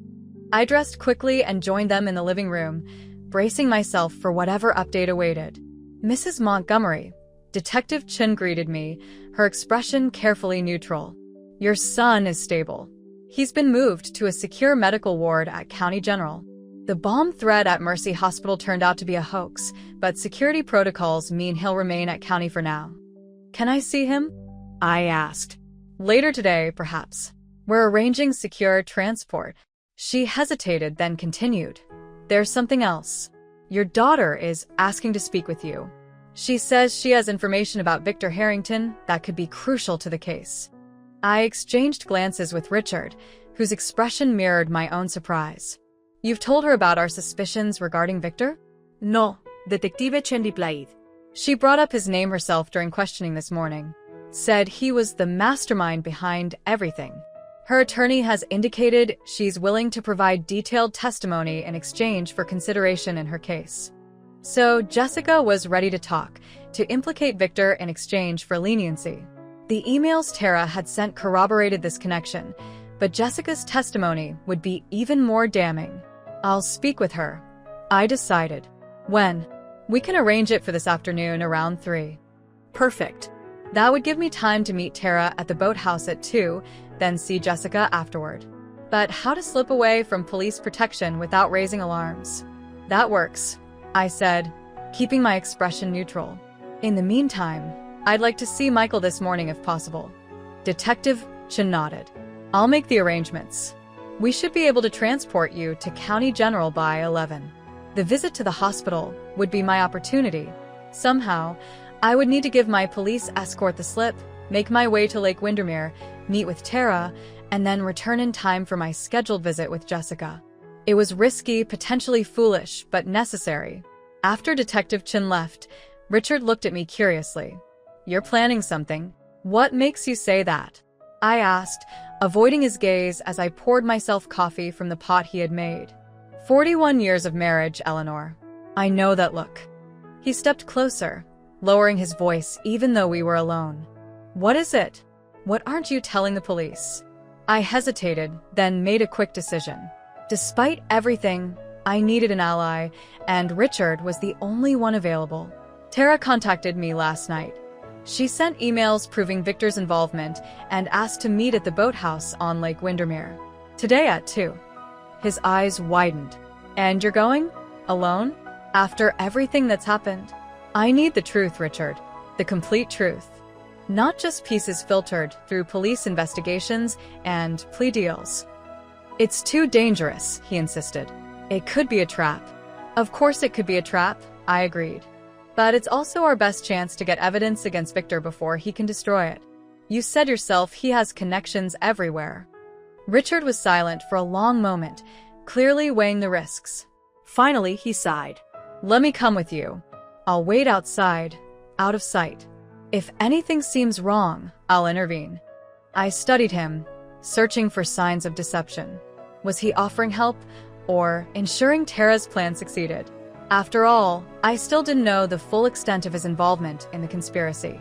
All right, I agreed cautiously, but we'll need to slip away from police protection at the hospital. Leave that to me, he said. I've made a career of managing difficult logistics.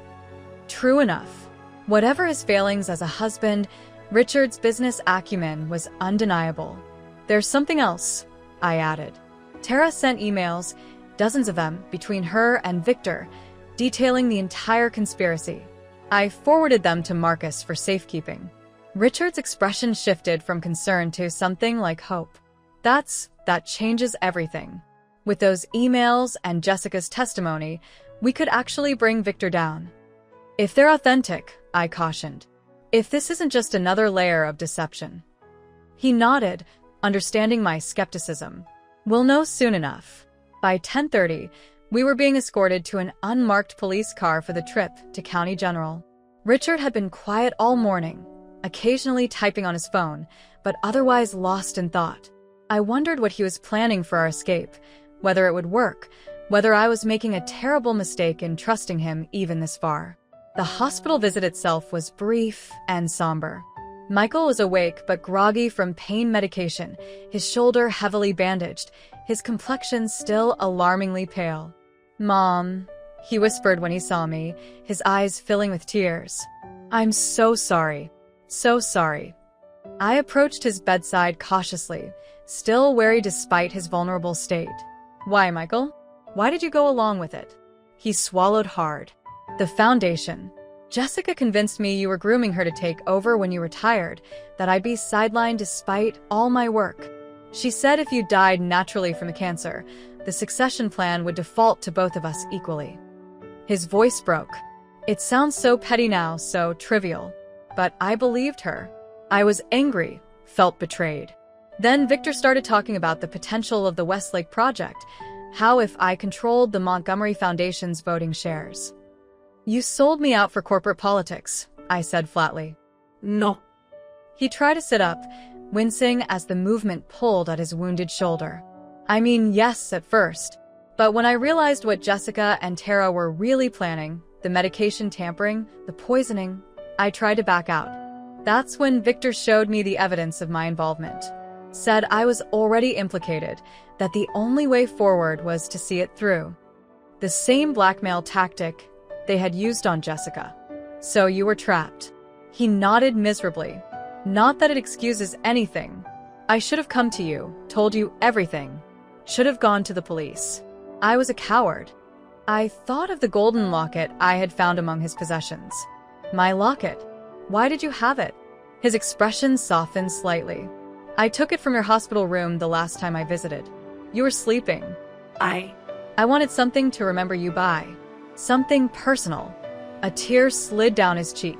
Even as I was betraying you, I couldn't bear the thought of losing you.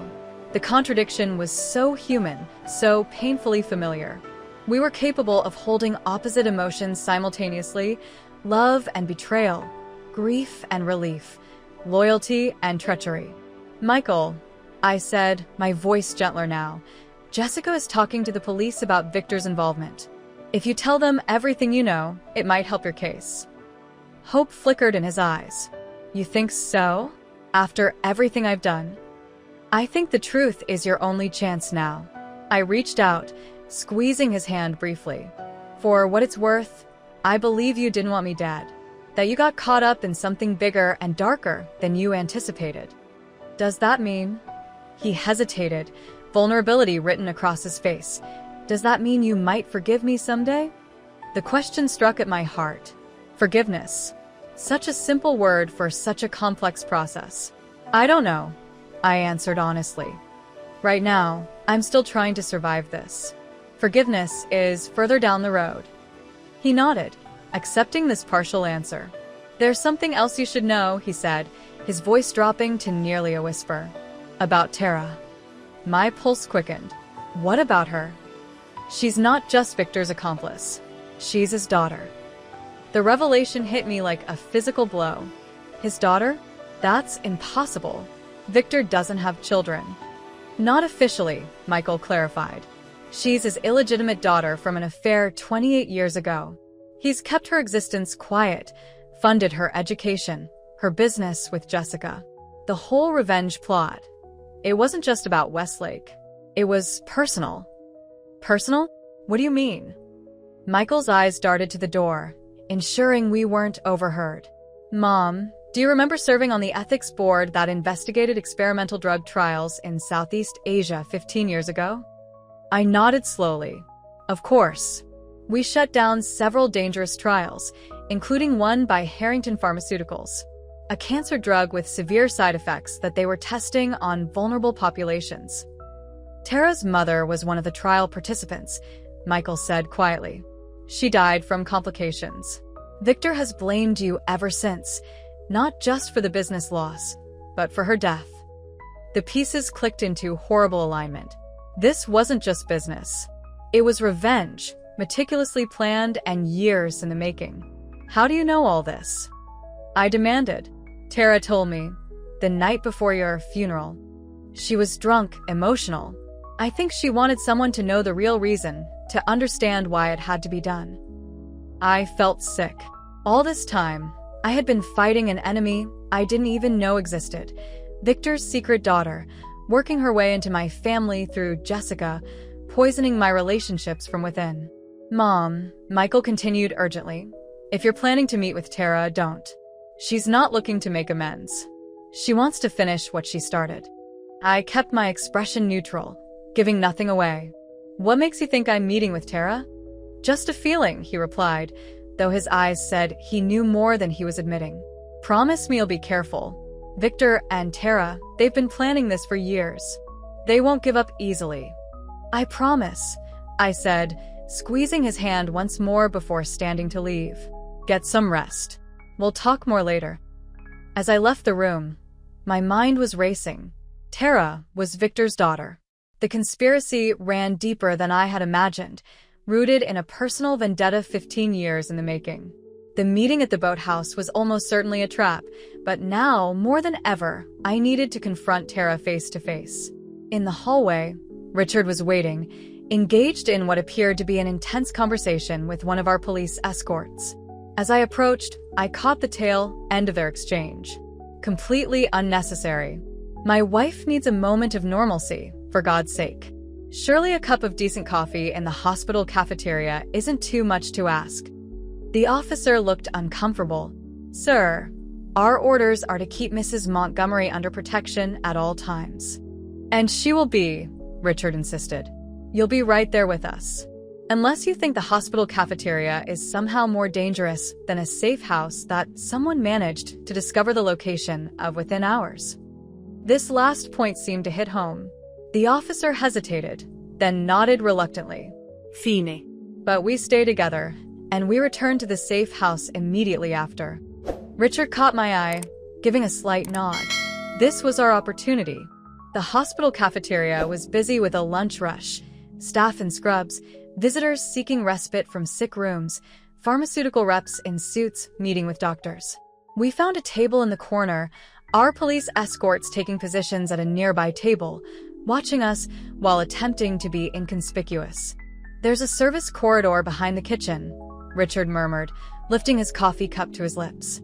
It leads to a loading dock where deliveries come in. I've arranged for a car to be waiting. I raised an eyebrow, impressed despite myself. How did you manage that? I called in a favor from an old client who owns a car service, he replied. The driver has instructions to take us to Lake Windermere and wait. And the officers? Richard glanced at his watch. In about 2 minutes, the hospital's fire alarm will be triggered in the East Wing. Nothing dangerous, just a small electrical short in a maintenance closet. When that happens, protocol will require all security personnel to assist with evacuation procedures. You arranged a fire alarm? I whispered, incredulous. Not exactly. I simply mentioned to an old friend on the hospital board that the East Wing's electrical system has been showing signs of strain. He was kind enough to order an immediate inspection. Despite everything, I felt a reluctant admiration for Richard's ability to manipulate systems and people to achieve his goals. It was what had made him a successful businessman and, apparently, an effective conspirator. Right on cue, alarms began blaring from somewhere in the hospital, and announcements over the PA system directed staff to implement evacuation protocols for the East Wing. Our police escort stood, looking torn between their duty to stay with us and the instinct to assist with the emergency. We'll be fine here, Richard assured them, the picture of calm. Go help with the evacuation if needed. We're not going anywhere. After a moment's hesitation, one officer left, heading toward the commotion. The other remained, but positioned himself near the cafeteria entrance, dividing his attention between us and the hallway beyond. Now, Richard whispered, standing casually. Walk normally toward the coffee station. There's a swinging door behind it marked staff only. Go through it. I followed his instructions, my heart pounding but my exterior calm. Years of charity galas and board meetings had taught me how to maintain composure under pressure. I selected a coffee cup, filled it unhurriedly.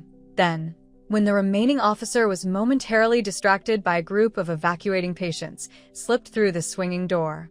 Richard followed seconds later, guiding me quickly through the busy kitchen, past startled food service workers, and into a narrow service corridor beyond.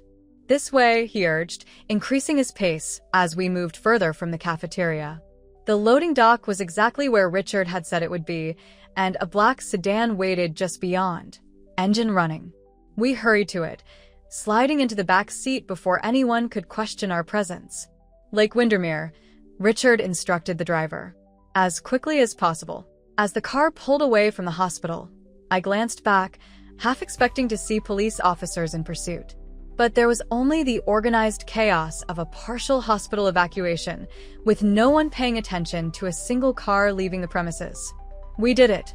I breathed, the adrenaline of our escape making me lightheaded. We're not in the clear yet, Richard cautioned. They'll realize we're gone within minutes, and Detective Chun will be furious. We have maybe an hour before they track us down. An hour is all we need, I replied, checking the time. It was just past 1. We would make the meeting with Tara, get whatever information she was offering, and then, well, I hadn't planned that far ahead. Richard studied me with concern. Eleanor, there's something you should know before we reach the boathouse. Something Michael told me while you were getting coffee. I tensed. About Tara being Victor's daughter? He told me too. Surprise flickered across Richard's face. Yes, but there's more. Tara isn't just meeting you to confess or make amends.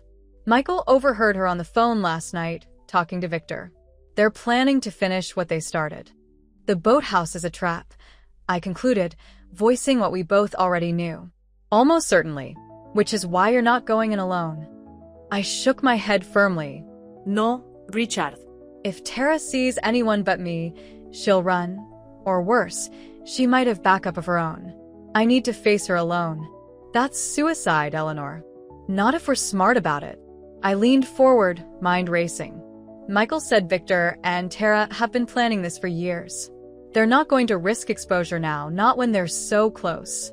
They'll want to make my death look like an accident or a suicide, something that won't raise suspicions.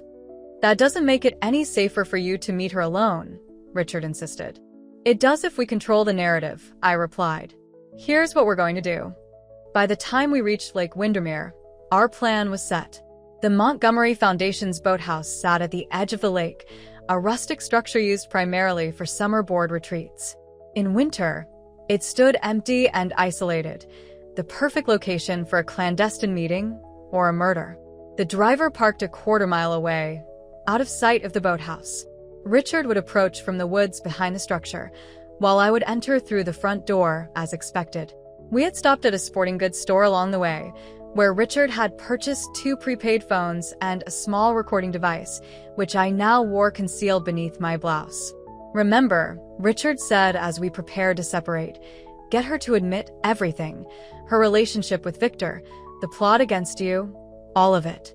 Once we have that recorded, signal me by mentioning the Westlake project. I nodded, surprisingly calm now that the moment of confrontation had arrived. And if things go wrong, I'll be right outside. At the first sign of trouble, I'm coming in. He hesitated, then added, be careful, Eleanor. Despite everything, I don't want to lose you. The sincerity in his voice caught me off guard. After all the betrayals, all the lies, this simple expression of concern felt like the first honest thing between us in months. I'll be careful, I promised. The walk to the boathouse gave me time to steady my nerves, to prepare for what lay ahead. The structure looked abandoned, its windows dark, but smoke curled from the small chimney, indicating someone was inside. Tara was waiting. I paused at the door, taking a deep breath, then knocked firmly. It's open, called a familiar voice from within. I pushed the door open, stepping from the bright winter afternoon into the dim interior of the boathouse. A fire burned in the small stone fireplace, casting dancing shadows across the rustic furniture. Tara Blackwood sat in an armchair facing the door, as poised and elegant as always in a tailored black pantsuit, her auburn hair swept into a perfect chignon. Eleanor, she greeted me, her voice cool and controlled. I wasn't sure you'd come. Did you think I'd miss the chance to hear the truth from the woman who helped try to kill me? I replied, closing the door behind me. She gestured to the chair opposite hers. Please sit. We have much to discuss. I remained standing. I prefer to stand, thank you. The emails you sent, they outline quite a conspiracy. You, Victor, my children, all working together to eliminate me. Not all working together, she corrected. Your family members were, let's call them unwitting pawns. Each manipulated according to their particular weaknesses. A small, satisfied smile played at her lips. Jessica's resentment of living in your shadow. Michael's frustration at being passed over for leadership. Richard's loneliness and vanity. And you played them all masterfully, I observed, slowly moving further into the room, positioning myself where Richard would have a clear view through the window behind Tara. Victor must be very proud of his daughter. Her smile faltered for an instant. So you know. I know he's your father.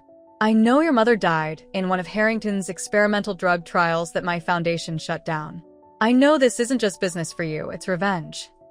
Tara clapped slowly, mockingly. Bravo, Eleanor. You've pieced it together.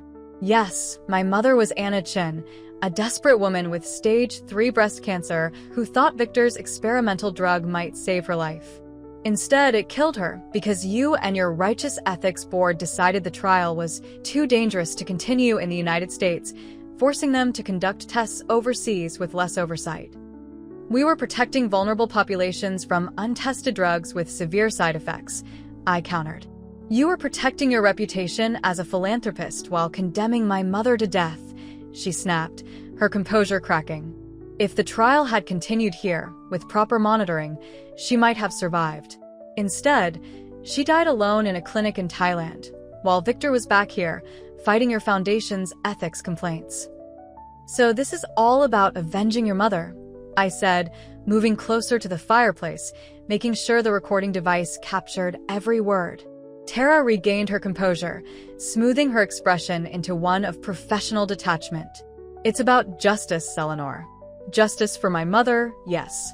But also for every patient who could have been saved by the Westlake Project, the same drug, refined and improved, that you've blocked at every turn. There it was, the signal. I had mentioned the Westlake Project, and now Tara had confirmed its connection to her revenge plot. Richard would be moving into position. And your method of achieving this justice was to infiltrate my family through my daughter, seduce my husband, and manipulate my children into helping murder me, I summarized coldly. How does that honor your mother's memory? My mother died because of your decisions, she replied, standing now, her eyes hard. It's fitting that you should die, because of the decisions of those closest to you. Except I didn't die, I reminded her. Your plan failed. The first plan failed, she corrected, reaching into her jacket pocket. Which is why we're here now. She withdrew a small glass vial filled with clear liquid, identical to the one Detective Chun had shown me, the one found in Jessica's apartment. Digitalis, she explained, seeing my recognition. Extracted from foxglove. In the right dose, it causes cardiac arrest that appears entirely natural, especially in someone with your medical history. No autopsy would detect it unless they were specifically looking for it. And you expect me to what? Drink it willingly, I asked, buying time as I sensed movement outside the window. Tara smiled coldly. Of course not. But you're going to have a choice, Eleanor. A choice your foundation denied my mother. She set the vial on the small table between us. Either you drink this, dying quickly and with dignity, or... From behind the armchair, she produced a gun with a silencer attached. I shoot you, make it look like suicide, and leave evidence implicating Jessica in your murder. She's already facing attempted murder charges. Adding your actual murder to her record won't be difficult to believe. I kept my expression neutral, though my heart hammered against my ribs. You've thought of everything. I've had 15 years to plan this moment, she replied. Ever since I watched my mother die while you continued your charmed life, honored and respected for your ethical stance. And Victor? Is he part of this new plan too? Her smile widened. My father understands the necessity of difficult decisions. He's waiting for my call confirming that the final obstacle to Westlake has been removed.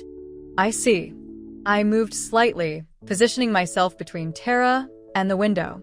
And afterward, you return to your life as Jessica's friend, console my grieving family, perhaps even help Richard through his loss. Richard served his purpose, she said dismissively. Once Westlake is approved and in production, Victor will take care of him. A tragic accident, perhaps. With you and Richard gone, control of the Montgomery Foundation votes will pass to your children. Michael is already in our pocket, and Jessica will do anything to avoid a life sentence for your murder. The cool calculation in her voice chilled me to the bone. This wasn't just revenge. It was a complete takeover of everything I had built, everyone I had loved. You won't get away with this, I said, stalling for time. The police already suspect Victor's involvement. They're investigating as we speak. Suspicion isn't evidence, she replied confidently. And evidence has a way of disappearing when you have the right connections. She raised the gun, pointing it steadily at my chest. Now, Eleanor. Your choice. The poison or the bullet. I glanced at the vial, then back at her. If these are my only options, I'd like a moment to pray. Tara laughed, a brittle sound in the quiet boathouse. Prayer?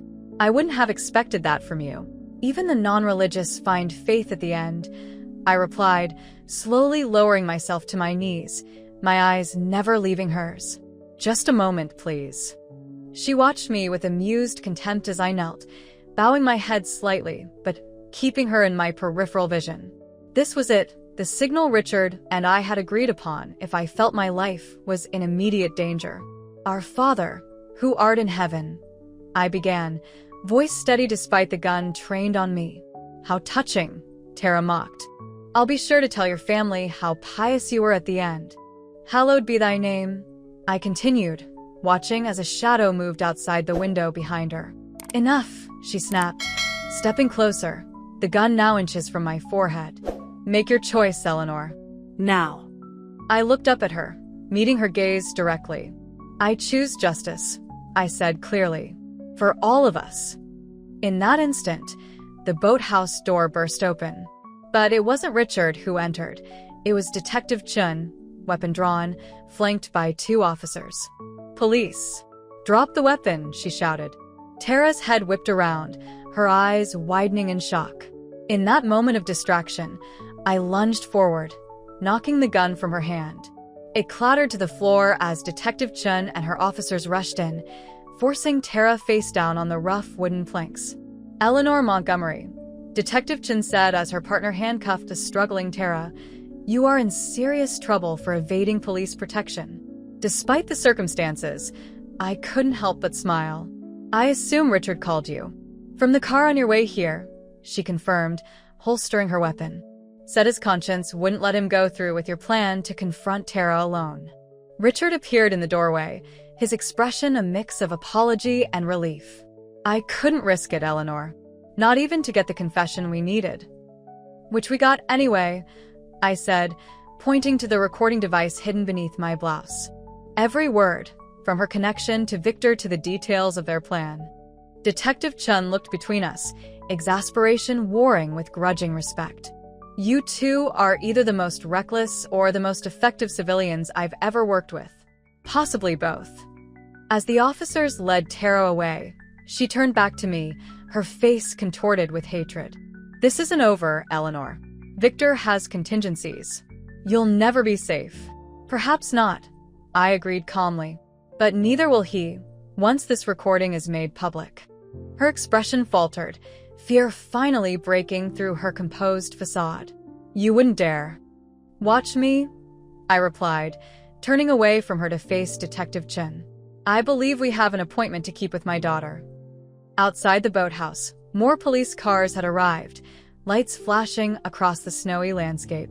As Tara was placed in one vehicle, Detective Chun guided Richard and me toward another. That was an incredibly dangerous stunt, she admonished us. You're lucky we got here when we did.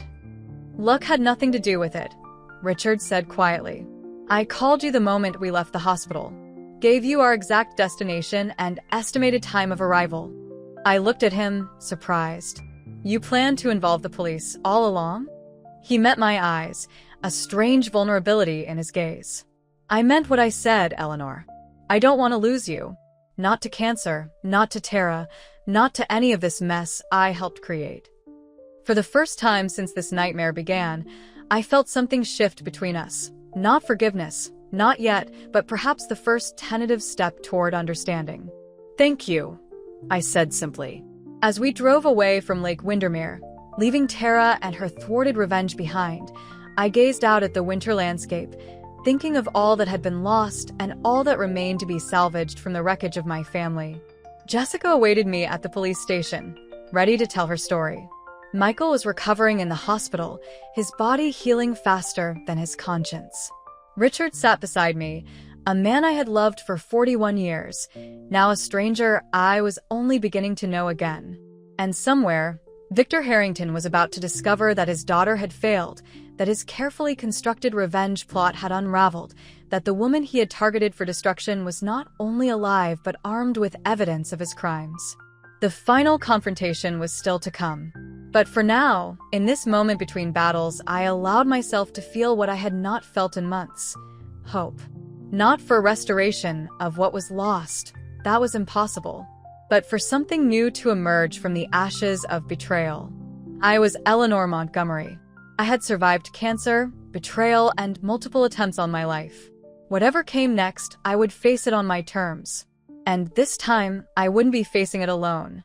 The police station interview room was stark and cold, its institutional gray walls a fitting backdrop for the emotional confrontation that awaited me. Through the one-way glass, I could see Jessica, my daughter, my firstborn, my would-be murderer, sitting alone at the metal table, her hands cuffed before her, her once perfect appearance now disheveled after 2 nights in custody. If you're watching this, make sure to subscribe and comment below if you've ever had to face someone you love after they betrayed you in the worst possible way. Sometimes the hardest conversations happen across metal tables in places we never thought we'd be. Remember, Detective Chen cautioned as she prepared to escort me in, "This is an official interview. Everything said will be recorded and can be used as evidence." I nodded, steeling myself. "I understand. Mrs. Montgomery," she added, her voice softening slightly, "you don't have to do this today. After what happened at the boathouse with Tara, I need to hear it from her." I interrupted. "All of it. Before Victor Harrington's high-priced attorneys start coaching her on what to say and what to hide." Detective Chen studied me for a moment, then nodded. "Her lawyer is present, but has agreed to this meeting based on Jessica's insistence. You have 15 minutes. The door opened with a metallic click that echoed in the silent room. Jessica's head snapped up, her eyes, so like mine, widening as I entered. For a heartbeat, we simply stared at each other, mother and daughter, connected by blood and separated by betrayal. "Mom," she whispered, the word catching in her throat. I took the seat across from her, conscious of Detective Chen positioning herself in the corner, of the court-appointed attorney watching warily from Jessica's side, of the camera recording our every word and gesture. "Jessica," I said, my voice steadier than I felt. "I think it's time we talked honestly, don't you?" She swallowed hard, nodding. "They told me you confronted Tara, that she tried to kill you again." "Yes." Are you all right?" The question was so incongruous, so absurdly normal amid our grotesque circumstances, that I almost laughed. Am I all right? After my daughter conspired with others to murder me? After I was forced to fake my own death to expose the plot? After I was held at gunpoint by your supposed best friend? No, Jessica. I am not all right. She flinched as though I'd struck her, tears welling in her eyes. "I never wanted you dead," she whispered. "Not really. Not at first." "Then explain it to me," I said, leaning forward. "Help me understand how we came to this." Jessica glanced at her lawyer, who nodded slightly, then took a deep breath. "It started about a year ago. The PR firm was struggling, we'd lost some major clients, and I was desperate to keep it afloat. Tara suggested approaching Victor Harrington. Harrington Pharmaceuticals was fighting bad press over the Westlake project, and they needed crisis management. And Victor saw an opportunity," I supplied. She nodded. "He knew I was your daughter. Knew about the Montgomery Foundation's opposition to Westlake. He offered us an exclusive contract, 3 years, twice our usual rate, if I could help change the Foundation's perspective on the project. He wanted you to influence me." "Yes." "And I tried, remember? All those dinner conversations about innovative cancer treatments, about how regulatory caution sometimes costs lives. But you wouldn't budge. You were so certain, so righteous about it." The bitterness in her voice surprised me. This wasn't just about money or business. There was something deeper, more personal. "When persuasion failed, Victor suggested another approach," she continued. "He said if you were temporarily incapacitated, a minor health scare, perhaps, the Foundation's voting power would fall to your designated proxy." "Richard," I said. "Dad, yes." "And Tara was already working on him, establishing a relationship. We thought if she could get close enough, she might influence his vote on the Westlake project." "So your original plan wasn't murder," I clarified. "Just manipulation." Jessica's eyes dropped to her cuffed hands. "No, not at first. But then you were diagnosed with cancer, and everything accelerated. Victor saw an opportunity. He said if your condition appeared terminal, Decisions about the foundation would shift to Dad immediately, with Michael and me as successors. So you decided to help things along by tampering with my medical records. She nodded miserably. Tara's brother worked in IT at the hospital. It was supposed to be simple, just alter the digital records to make your prognosis look worse than it was. The doctors would adjust your treatment accordingly and nature would take its course. The clinical way she described hastening my death sent a chill through me. And when nature wasn't moving quickly enough? That's when I wanted out, she insisted, looking up with desperate eyes. When Tara suggested tampering with your medication, I told her it was too much, that I couldn't be part of actually killing you. But you didn't stop it, I pointed out. You didn't warn me or go to the police. Because by then, I was already implicated in the records tampering, she said, her voice breaking. Tara showed me the evidence. Said if I backed out, she'd make sure I went to prison. And then she told me the truth about her connection to Victor, that he was her father, that this was about avenging her mother's death. She was frightening, obsessed. I thought of Tara at the boathouse, her cold calculation as she offered me the choice between poison and a bullet. Yes, I've seen that side of her now. I was trapped, Jessica continued. We all were. Michael, Dad, even Vanessa, though she was just a pawn. Victor and Tara had something on each of us, keeping us in line, using us against each other. And yet, when you thought I was dead, you seemed ready enough to collect your inheritance, I observed, unable to keep the edge from my voice. Shame flooded her face. I know how it looked, but I was playing a role, Mom. Victor was watching us all closely. If I had shown remorse, asked questions about your sudden decline, he would have known I was having second thoughts. I wanted to believe her. Part of me, the mother who had held her as an infant, taught her to read, celebrated her triumphs, desperately wanted to find exoneration in her words. But the evidence of her actions stood in stark contrast to her claims of reluctance. The night before my funeral, I said carefully, Richard told me you came to him in tears, saying you wanted to stop everything, to tell the truth. Hope flashed across her face. Yes. That's when I finally broke. I couldn't go through with it anymore. But Tara showed up, showed me the photos of me meeting with Dr. Phillips, said it was too late to back out. And the gun? At the mansion? You held a gun to my heart, Jessica. Her expression crumpled. I never intended to shoot you. I was trying to create a distraction so we could talk privately, away from the police. But everything spiraled out of control so quickly, and then Michael. Fresh tears spilled down her cheeks. Is he okay? They won't tell me anything about his condition. He's recovering, I said simply. The bullet went through clean. Relief washed over her face. Thank God. I never meant to hurt him. I never meant for any of this to happen. The attorney beside her cleared his throat. Ms. Montgomery, I should advise you to be careful about making statements that could be construed as admissions of guilt. Jessica ignored him, leaning forward across the table. Mom, I know you may never forgive me. I'm not sure I deserve forgiveness. But you need to know, Victor won't stop. Even with Tara in custody, even with the evidence from the boathouse recording, he has too much at stake to back down now. What do you mean? I asked, a new chill settling in my bones. Westlake isn't just a profitable drug project for him. It's his legacy. And it's tied to something bigger, a pending merger with Grayson Biotech that would make Harrington Pharmaceuticals the largest pharmaceutical company in the world. But the merger is contingent on Westlake getting approval. This was new information, something not mentioned in Tara's emails or confession. Are you saying Victor would risk everything, prison, public disgrace, to ensure Westlake's approval?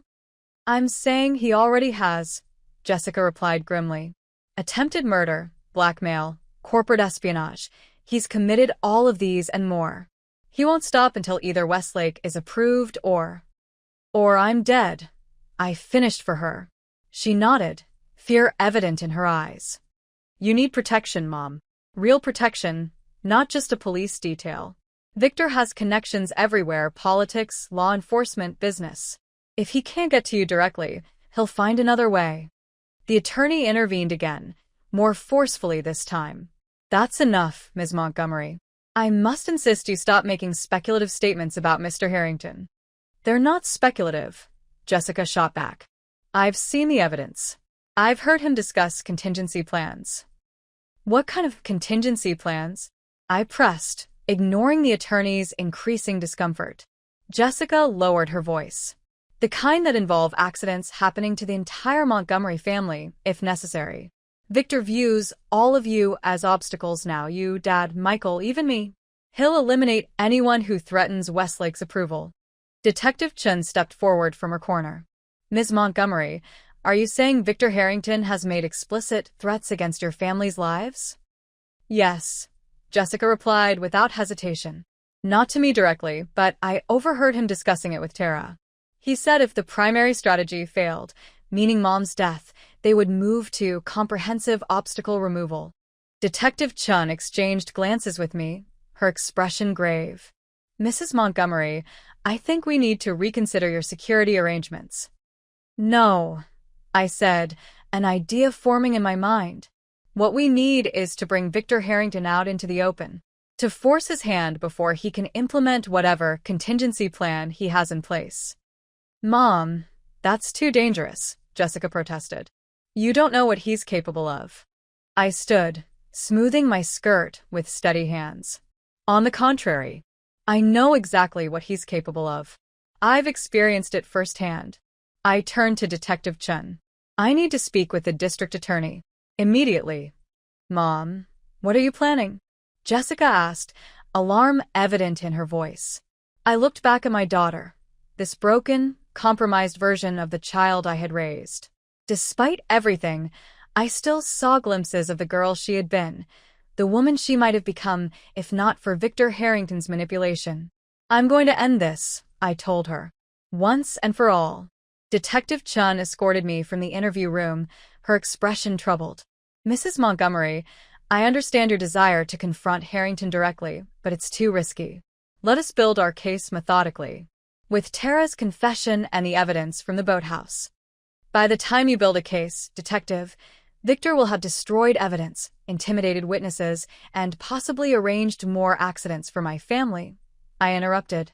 We need to move now, while we have the advantage of surprise. What exactly are you proposing? A trap, I replied, using the one thing Victor wants more than anything else. Westlake, she said, understanding dawning in her eyes. Precisely. The Montgomery Foundation holds its quarterly board meeting tomorrow. As chairwoman, I can call for an emergency vote on the Westlake project. And you think Victor will show up personally? I know he will, I said with certainty. This is his legacy, his obsession. He's spent 15 years planning his revenge. He won't delegate the moment of his triumph to underlings. Detective Chun considered this. It could work. We could have officers in place, surveillance equipment. No, I shook my head firmly. No visible police presence. Victor has sources everywhere. If he suspects a trap, he won't show. This needs to look legitimate. Just me, returning to business after my miraculous recovery, ready to reconsider the Foundation's position on Westlake. That's incredibly dangerous, she protested. We can't send you in unprotected. Not unprotected, I clarified. Just not obviously protected. Your officers can be disguised as Foundation staff, hotel employees, whatever is necessary. But Victor needs to believe he has a genuine opportunity. To do what, exactly? Kill you in the middle of a board meeting? No, I smiled grimly. To incriminate himself. To reveal the full extent of his conspiracy, his connection to Tara, the lengths he's gone to in pursuit of Westlake's approval. And how do you propose to make him do that? By offering him exactly what he wants, I said. On terms so favorable he won't be able to resist gloating about his victory. After 2 hours of intense negotiation with Detective Chun, the district attorney, and Marcus, we had a plan. It was risky, potentially catastrophic if it went wrong, but it was our best chance to bring Victor Harrington to justice before he could harm anyone else in my family. The Montgomery Foundation's board meeting would proceed as scheduled the following morning at the Archer Hotel's Executive Conference Center. I would announce my return from my health crisis and propose a reconsideration of the Foundation's position on the Westlake project. Victor, as CEO of Harrington Pharmaceuticals, would be invited to make a personal presentation to the board. The conference room would be wired with hidden cameras and microphones. Undercover officers would be positioned as hotel staff, Foundation employees, and even board members, several of whom had agreed to step aside temporarily for the operation. Detective Chun would coordinate from a command center in an adjacent suite. The trap was set. Now we just needed the target to take the bait. That evening, back at the safe house, I sat with Richard in the small living room, an untouched cup of tea growing cold before me as I reviewed the details of our plan one more time. "It's too dangerous," Richard insisted, not for the first time. "Victor is too smart to incriminate himself like this." "Smart men make mistakes when they believe they're winning," I replied.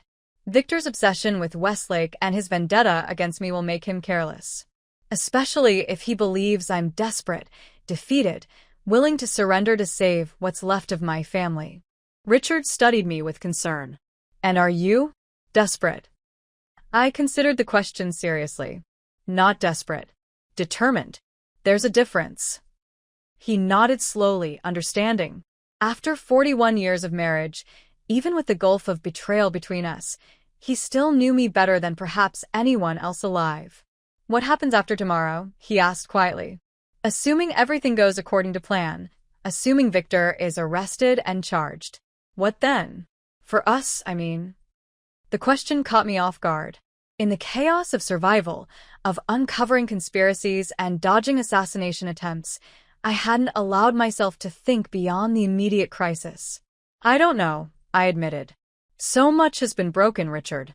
Not just by Victor and Tara, but by choices we all made." You, me, "The children. Some breaks can be mended," he suggested cautiously. "And some cannot," I countered. "Some betrayals change things permanently." He accepted this with a nod, his expression resigned.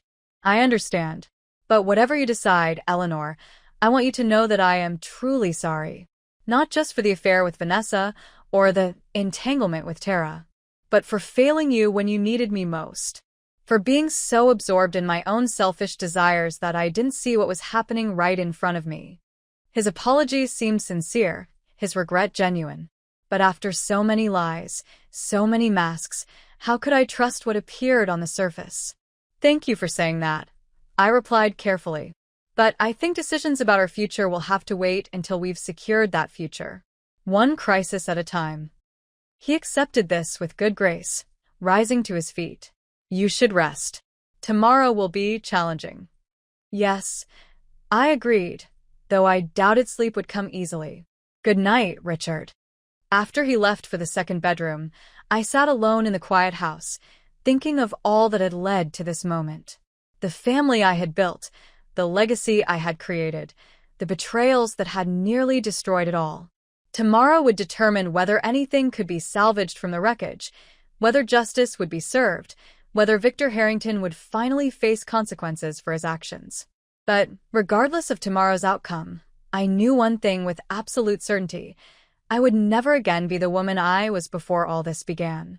That Eleanor Montgomery, trusting, perhaps naive, secure in her family's love, was gone forever, replaced by someone harder, more cautious, intimately familiar with betrayal.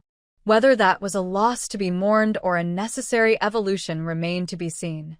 Morning arrived with gray skies and a light snow that dusted the city like powdered sugar. I dressed carefully in one of my signature power suits, navy blue, impeccably tailored, projecting authority and control. My armor for the battle ahead. Detective Chin arrived at 7 to brief me one final time. "Everything is in place. The conference room has been wired, our people are positioned throughout the hotel, and the DA has a team standing by to make the arrest once we have sufficient evidence." "And Victor?" I asked. "Has he confirmed his attendance?" "His office called the Foundation this morning. He's delighted to have the opportunity to present Westlake personally." Her expression remained professional, but I could see the concern in her eyes. "Mrs. Montgomery, it's not too late to reconsider. We could arrange for another board member to lead the meeting while you remain in a secure location. I shook my head firmly. Victor needs to see me there, vulnerable, defeated. Otherwise, he won't let his guard down. You're putting yourself at considerable risk, she reminded me. I've been at risk since the moment I opposed Westlake, I replied. At least now I'm choosing the battlefield. The Archer Hotel's Executive Conference Center occupied the entire top floor of the building, offering panoramic views of the city through floor-to-ceiling windows. The boardroom itself was impressive, a long mahogany table surrounded by leather chairs, state-of-the-art presentation equipment, and understated luxury in every detail. By 9:30, the room was filling with board members, some genuine, others undercover officers carefully briefed on their roles. Marcus sat at my right hand, his presence reassuring despite his own misgivings about the plan. Richard had been excluded, both for his safety and because his presence might make Victor suspicious. At precisely 10 o'clock, my assistant, actually a female detective with an uncanny ability to blend into any environment, announced the arrival of Victor Harrington. He entered the room with the confidence of a man accustomed to power, tall and distinguished in his 60s, silver hair perfectly styled, his bespoke suit proclaiming success without ostentation. If I hadn't known the darkness lurking behind that polished facade, I might have been impressed. Eleanor, he greeted me with practiced warmth, extending his hand across the table. What a remarkable recovery. The entire business community is buzzing about your resurrection. I accepted his handshake, noting the firmness of his grip, the calculation in his eyes. Victor, thank you for coming on such short notice. I wouldn't miss it, he replied, taking the seat directly across from me, especially given the Foundation's previous reluctance regarding Westlake. Circumstances change, I said simply. People reconsider positions in light of new information. A flicker of something, triumph, perhaps, or anticipation, crossed his face before he schooled his expression back to professional interest. I'm delighted to hear that. The Westlake project represents a breakthrough in cancer treatment that could help thousands of patients. So I've been told, I replied, keeping my tone neutral. Shall we begin? For the next 20 minutes, Victor presented Westlake with the polished expertise of a man who had made his fortune convincing others to invest in his vision. He detailed the drug's mechanism of action, the promising results from limited trials, the potential market impact. To anyone listening without context, he would have sounded like a passionate advocate for medical progress, not a man who had orchestrated multiple murder attempts. And the side effects reported in the early trials? I asked when he paused. The ones that concerned our ethics committee initially? Greatly exaggerated. He dismissed with a wave of his hand. All new treatments have adjustment periods. The benefits far outweigh the risks, especially for patients with no other options. Just as my mother had no other options, I thought, remembering what Jessica had told me about Tara's mother. But I kept my expression impassive, giving no indication of my knowledge.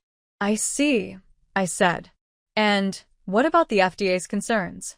Last I heard, they were hesitant to fast-track approval without more extensive testing.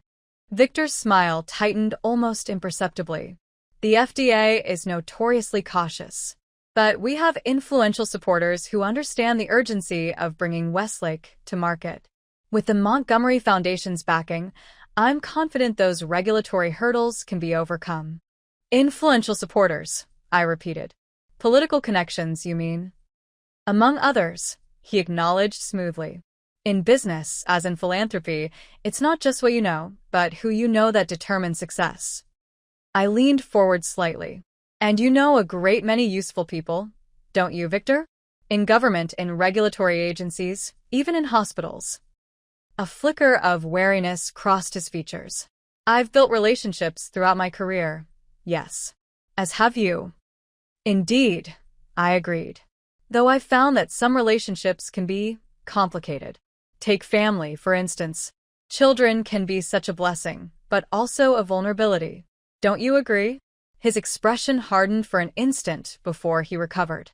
I wouldn't know. I don't have children. No. I feigned surprise. How interesting. I was under the impression that you and Tara Blackwood shared a special bond. The boardroom went utterly silent. Victor's face remained composed, but a muscle twitched in his jaw, and his knuckles whitened as he gripped the armrests of his chair. Ms. Blackwood is a business associate, he said carefully. Nothing more. Really? That's not what she told the police after her arrest yesterday, I replied, watching him closely. She was quite explicit about your relationship, about your shared vendetta against me, about your 15-year plan to avenge her mother's death by destroying me and securing Westlake's approval. Victor's eyes darted around the room, reassessing the situation, clearly recognizing he had walked into a trap. I don't know what fantasy Ms. Blackwood has concocted, but I assure you, the police will find no evidence connecting me to any alleged conspiracy. No. I reached into the folder before me, withdrawing a stack of papers. Not even these emails between you and Tara, detailing your plan to manipulate my children, tamper with my medical records, and ultimately ensure my death? Emails in which you specifically discuss using Jessica's resentment and Michael's ambition as leverage? Emails outlining how Tara should approach my husband. The color drained from Victor's face as I slid the papers across the table toward him. His hands remained frozen on the armrests, unwilling to touch the damning evidence. Where did you get those? He demanded, his voice dropping to a dangerous whisper. Tara sent them to me, I replied calmly. Insurance, I suppose, in case you decided she was expendable once your plan succeeded. She may be unhinged, but she's not stupid. Victor's eyes narrowed, his mind visibly calculating new odds, new strategies. Those emails could easily be fabricated. No court would accept them without authentication. Perhaps not, I conceded. But they're enough for a warrant to search your private servers, your homes, your offices. And we both know what they'll find when they do. He leaned back in his chair, his expression shifting from defensive to contemplative. When he spoke again, his voice had a different quality, colder, more authentic, the public mask finally slipping. You've been a thorn in my side for 15 years, Eleanor. Do you have any idea what your self-righteous, ethical concerns cost me? Not just profits, though Westlake represents billions in potential revenue, but credibility. Legacy. I was protecting vulnerable patients from a dangerous, untested drug, I replied evenly. You were protecting your reputation as the great humanitarian, he countered bitterly, while condemning people like Anna Chen to death by denying them access to the only treatment that might have saved them. Anna Chen, I repeated, feigning confusion. Tara's mother, you mean? The woman who died in your Thai clinical trial after we blocked U.S. testing? A shadow crossed his face. Yes. Anna was special. Brilliant, beautiful, understanding. She believed in Westlake, volunteered for the trial when no one else would. And when the side effects began, when she needed specialized care that wasn't available in that remote clinic, it was too late. His voice hardened. Because of you. So all of this, the plot against me, the manipulation of my family, the attempts on my life, it was revenge for Anna Chen's death? Justice, he corrected, an echo of Tara's words at the boathouse. Justice for Anna, yes. But also for all the patients who could have been saved if Westlake had been approved years ago. Do you know how many cancer patients have died while you and your foundation played moral arbiter? Thousands, Eleanor. Their blood is on your hands, not mine. I maintained my composure, though inwardly I celebrated. Victor was incriminating himself with every word, his obsession making him careless, just as I had predicted. And that justifies attempted murder? I asked softly. Tampering with medical records? Poisoning. His laugh was cold, devoid of humor. Don't be naive. In business, in war, collateral damage is inevitable.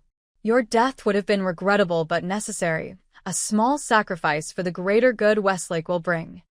And my children, Richard? Were they necessary sacrifices too? They made their choices, he said dismissively. Jessica's resentment of you was there long before I exploited it. Michael's ambition, Richard's wandering eye, I didn't create those weaknesses, Eleanor. I simply used what was already there. I let the silence stretch between us, giving him space to continue digging his own grave. Around the table, The board members, both real and undercover, watched in shocked silence as Victor Harrington, titan of industry, revealed himself as the calculating murderer I knew him to be. "You know," he said finally, his tone almost conversational, "I had a contingency plan in place for today. If you had actually been considering Westlake's approval, I would have graciously accepted the Foundation's support and moved forward. But I knew that was unlikely. I knew you were too stubborn, too self-righteous to ever admit you were wrong."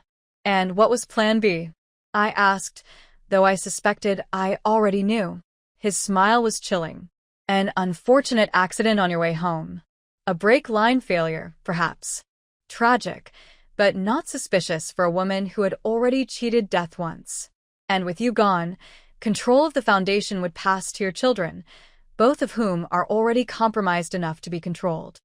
Except Jessica is in police custody, facing charges for her role in your conspiracy," I pointed out. "And Michael is cooperating with investigators." Victor shrugged, unconcerned. "There are always alternatives. The Montgomery Foundation is just one avenue to Westlake's approval. Expensive, time-consuming to secure, but not the only path." "And the merger with Grayson Biotech?" I pressed. "The one contingent on Westlake's approval?" His eyes narrowed slightly. "You've been well informed. Yes, the merger represents the culmination of my life's work. Harrington Grayson would be the largest pharmaceutical company in the world, with the resources to develop a dozen Westlakes. And worth billions to you personally," I added. "Money is just a scorecard," he dismissed. "I have more than I could spend in 3 lifetimes. This is about legacy, Eleanor. About changing the course of medical history. Something you, with your cautious, risk-averse approach to philanthropy, could never understand." I allowed myself a small smile. "Oh, I understand ambition, Victor. I understand the desire to leave a mark on the world. I simply believe that marks should be made ethically, without sacrificing lives for profit or personal vendettas." His expression darkened. "Your self-righteousness is truly remarkable. Even now, trapped in a conspiracy of your family's making, you still believe you hold the moral high ground." "Not trapped," I corrected calmly. "In control. For the first time since this nightmare began." At my signal, the doors to the boardroom opened, and Detective Chen entered, flanked by uniformed officers. "Victor Harrington," she announced formally. "You are under arrest for conspiracy to commit murder, attempted murder, corporate espionage, blackmail, and witness tampering. You have the right to remain silent." The shock on Victor's face quickly gave way to cold fury as the officers approached. He turned to me, all pretense abandoned. "This isn't over, Eleanor," he hissed. "Men like me don't stay in prison. And even if I do, there are others who will ensure Westlake succeeds, with or without your Foundation's approval." I met his gaze steadily. "Perhaps. But you won't be there to see it. Your legacy, Victor, will be as a failed murderer, not a pharmaceutical pioneer. History will remember you as the man who let obsession destroy everything he built." As the officers led him away, his final glare promised retribution, a threat I took seriously, despite our victory. Men like Victor Harrington had resources, connections, the ability to reach beyond prison walls to exact revenge. But that was a concern for tomorrow. Today, we had won. Marcus squeezed my shoulder as the boardroom emptied, the operation complete, the trap sprung successfully. "You did it, Ellie. You got him." "We got him," I corrected, suddenly exhausted as the adrenaline ebbed. "All of us, working together." "What now?" he asked, the same question Richard had posed the night before. I gazed out the floor-to-ceiling windows at the city below, snow still falling gently, coating everything in clean white. "Now we rebuild. Whatever can be salvaged, whatever can be healed." The next weeks passed in a blur of legal proceedings, media scrutiny, and careful reconstruction of both my family and the Montgomery Foundation. Victor's arrest made headlines worldwide, the scandal rocking the pharmaceutical industry and sending Harrington Pharmaceuticals stock into freefall. The merger with Grayson Biotech collapsed overnight, just as Victor had feared. Tara remained in custody, denied bail as a flight risk.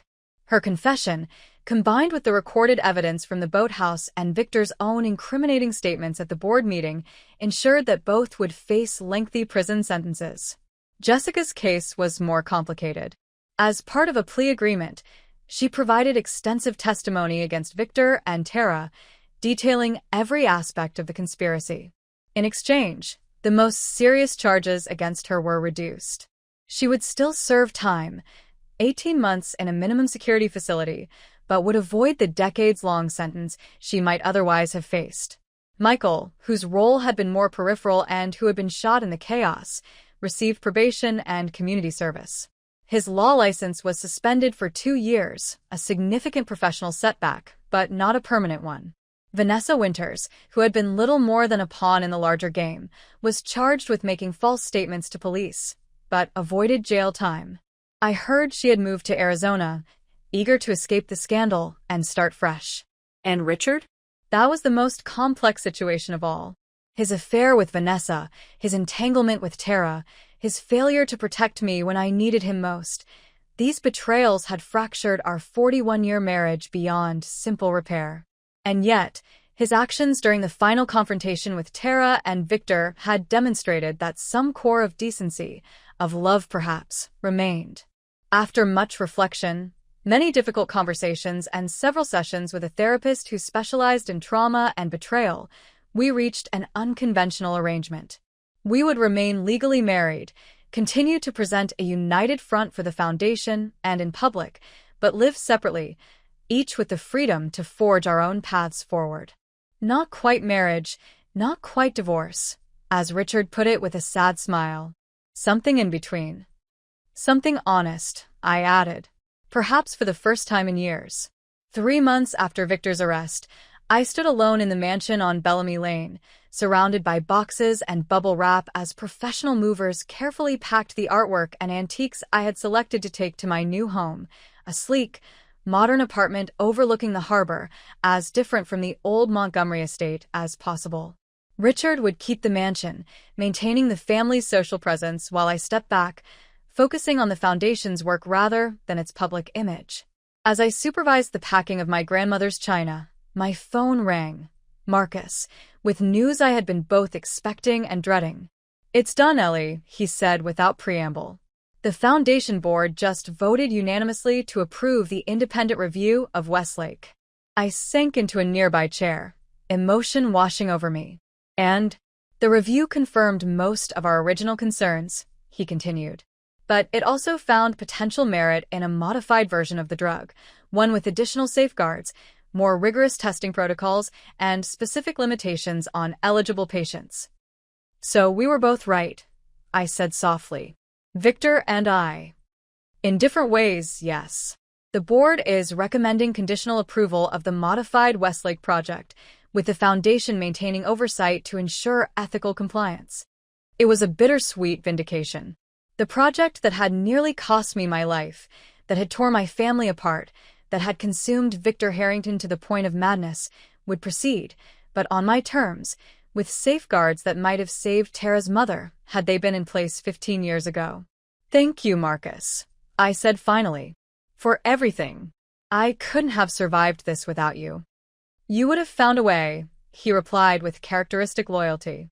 "You always do." After hanging up, I wandered through the half-empty rooms of the mansion, memories echoing in every corner. Jessica taking her first steps across the marble foyer, Michael graduating from Harvard, Richard proposing a toast on our 30th anniversary. So much love, so much life, now shadowed by betrayal and conspiracy. Yet, even amid the wreckage, new growth was emerging. Michael called weekly, his conversations tentative but sincere as he worked to rebuild trust. I visited Jessica in prison once a month, our relationship evolving into something different, more honest, less idealized, tempered by painful reality, but perhaps stronger for it. And I was changing too. The Eleanor Montgomery who had entered Mercy Hospital months ago, trusting, perhaps naive, defined primarily by her roles as wife, mother, philanthropist, was gone. In her place stood someone more complex, more cautious, intimately familiar with both betrayal and resilience. As I prepared to leave the mansion for the last time, I paused in the gallery where the family portraits hung. Generations of Montgomerys stared back at me, their painted eyes seeming to judge the choices that had led to this moment of transition. Impulsively, I removed my favorite photograph from the wall. Not the formal family portrait that had once seemed so perfect, but a candid shot taken years ago at our summer home in Martha's Vineyard. Richard and I sat on the beach, Jessica and Michael between us, all of us laughing at some forgotten joke, the sunset painting us in golden light. It wasn't a perfect family even then. We had our tensions, our flaws, our secrets. But there had been love too, real love, before ambition and resentment and outside forces had poisoned it. I wrapped the photograph carefully and placed it in my handbag, not to cling to the past, but to remember that beneath the betrayal had been something genuine, something worth honoring, even as I moved forward into an uncertain future. Outside, snow was falling again, coating the world in pristine white, covering the scars of winter with the promise of renewal. I stood for a moment on the mansion steps, breathing in the cold, clean air, feeling strangely light despite all that had been lost. I had survived cancer, betrayal, and multiple attempts on my life. I had faced down a conspiracy that reached into the heart of my family. I had lost much, but gained something too, a clarity about what mattered, what endured, what was worth fighting for. I was Eleanor Montgomery, and this wasn't an ending. It was simply a new chapter, written in my own hand, on my own terms. And that, perhaps, was the greatest victory of all.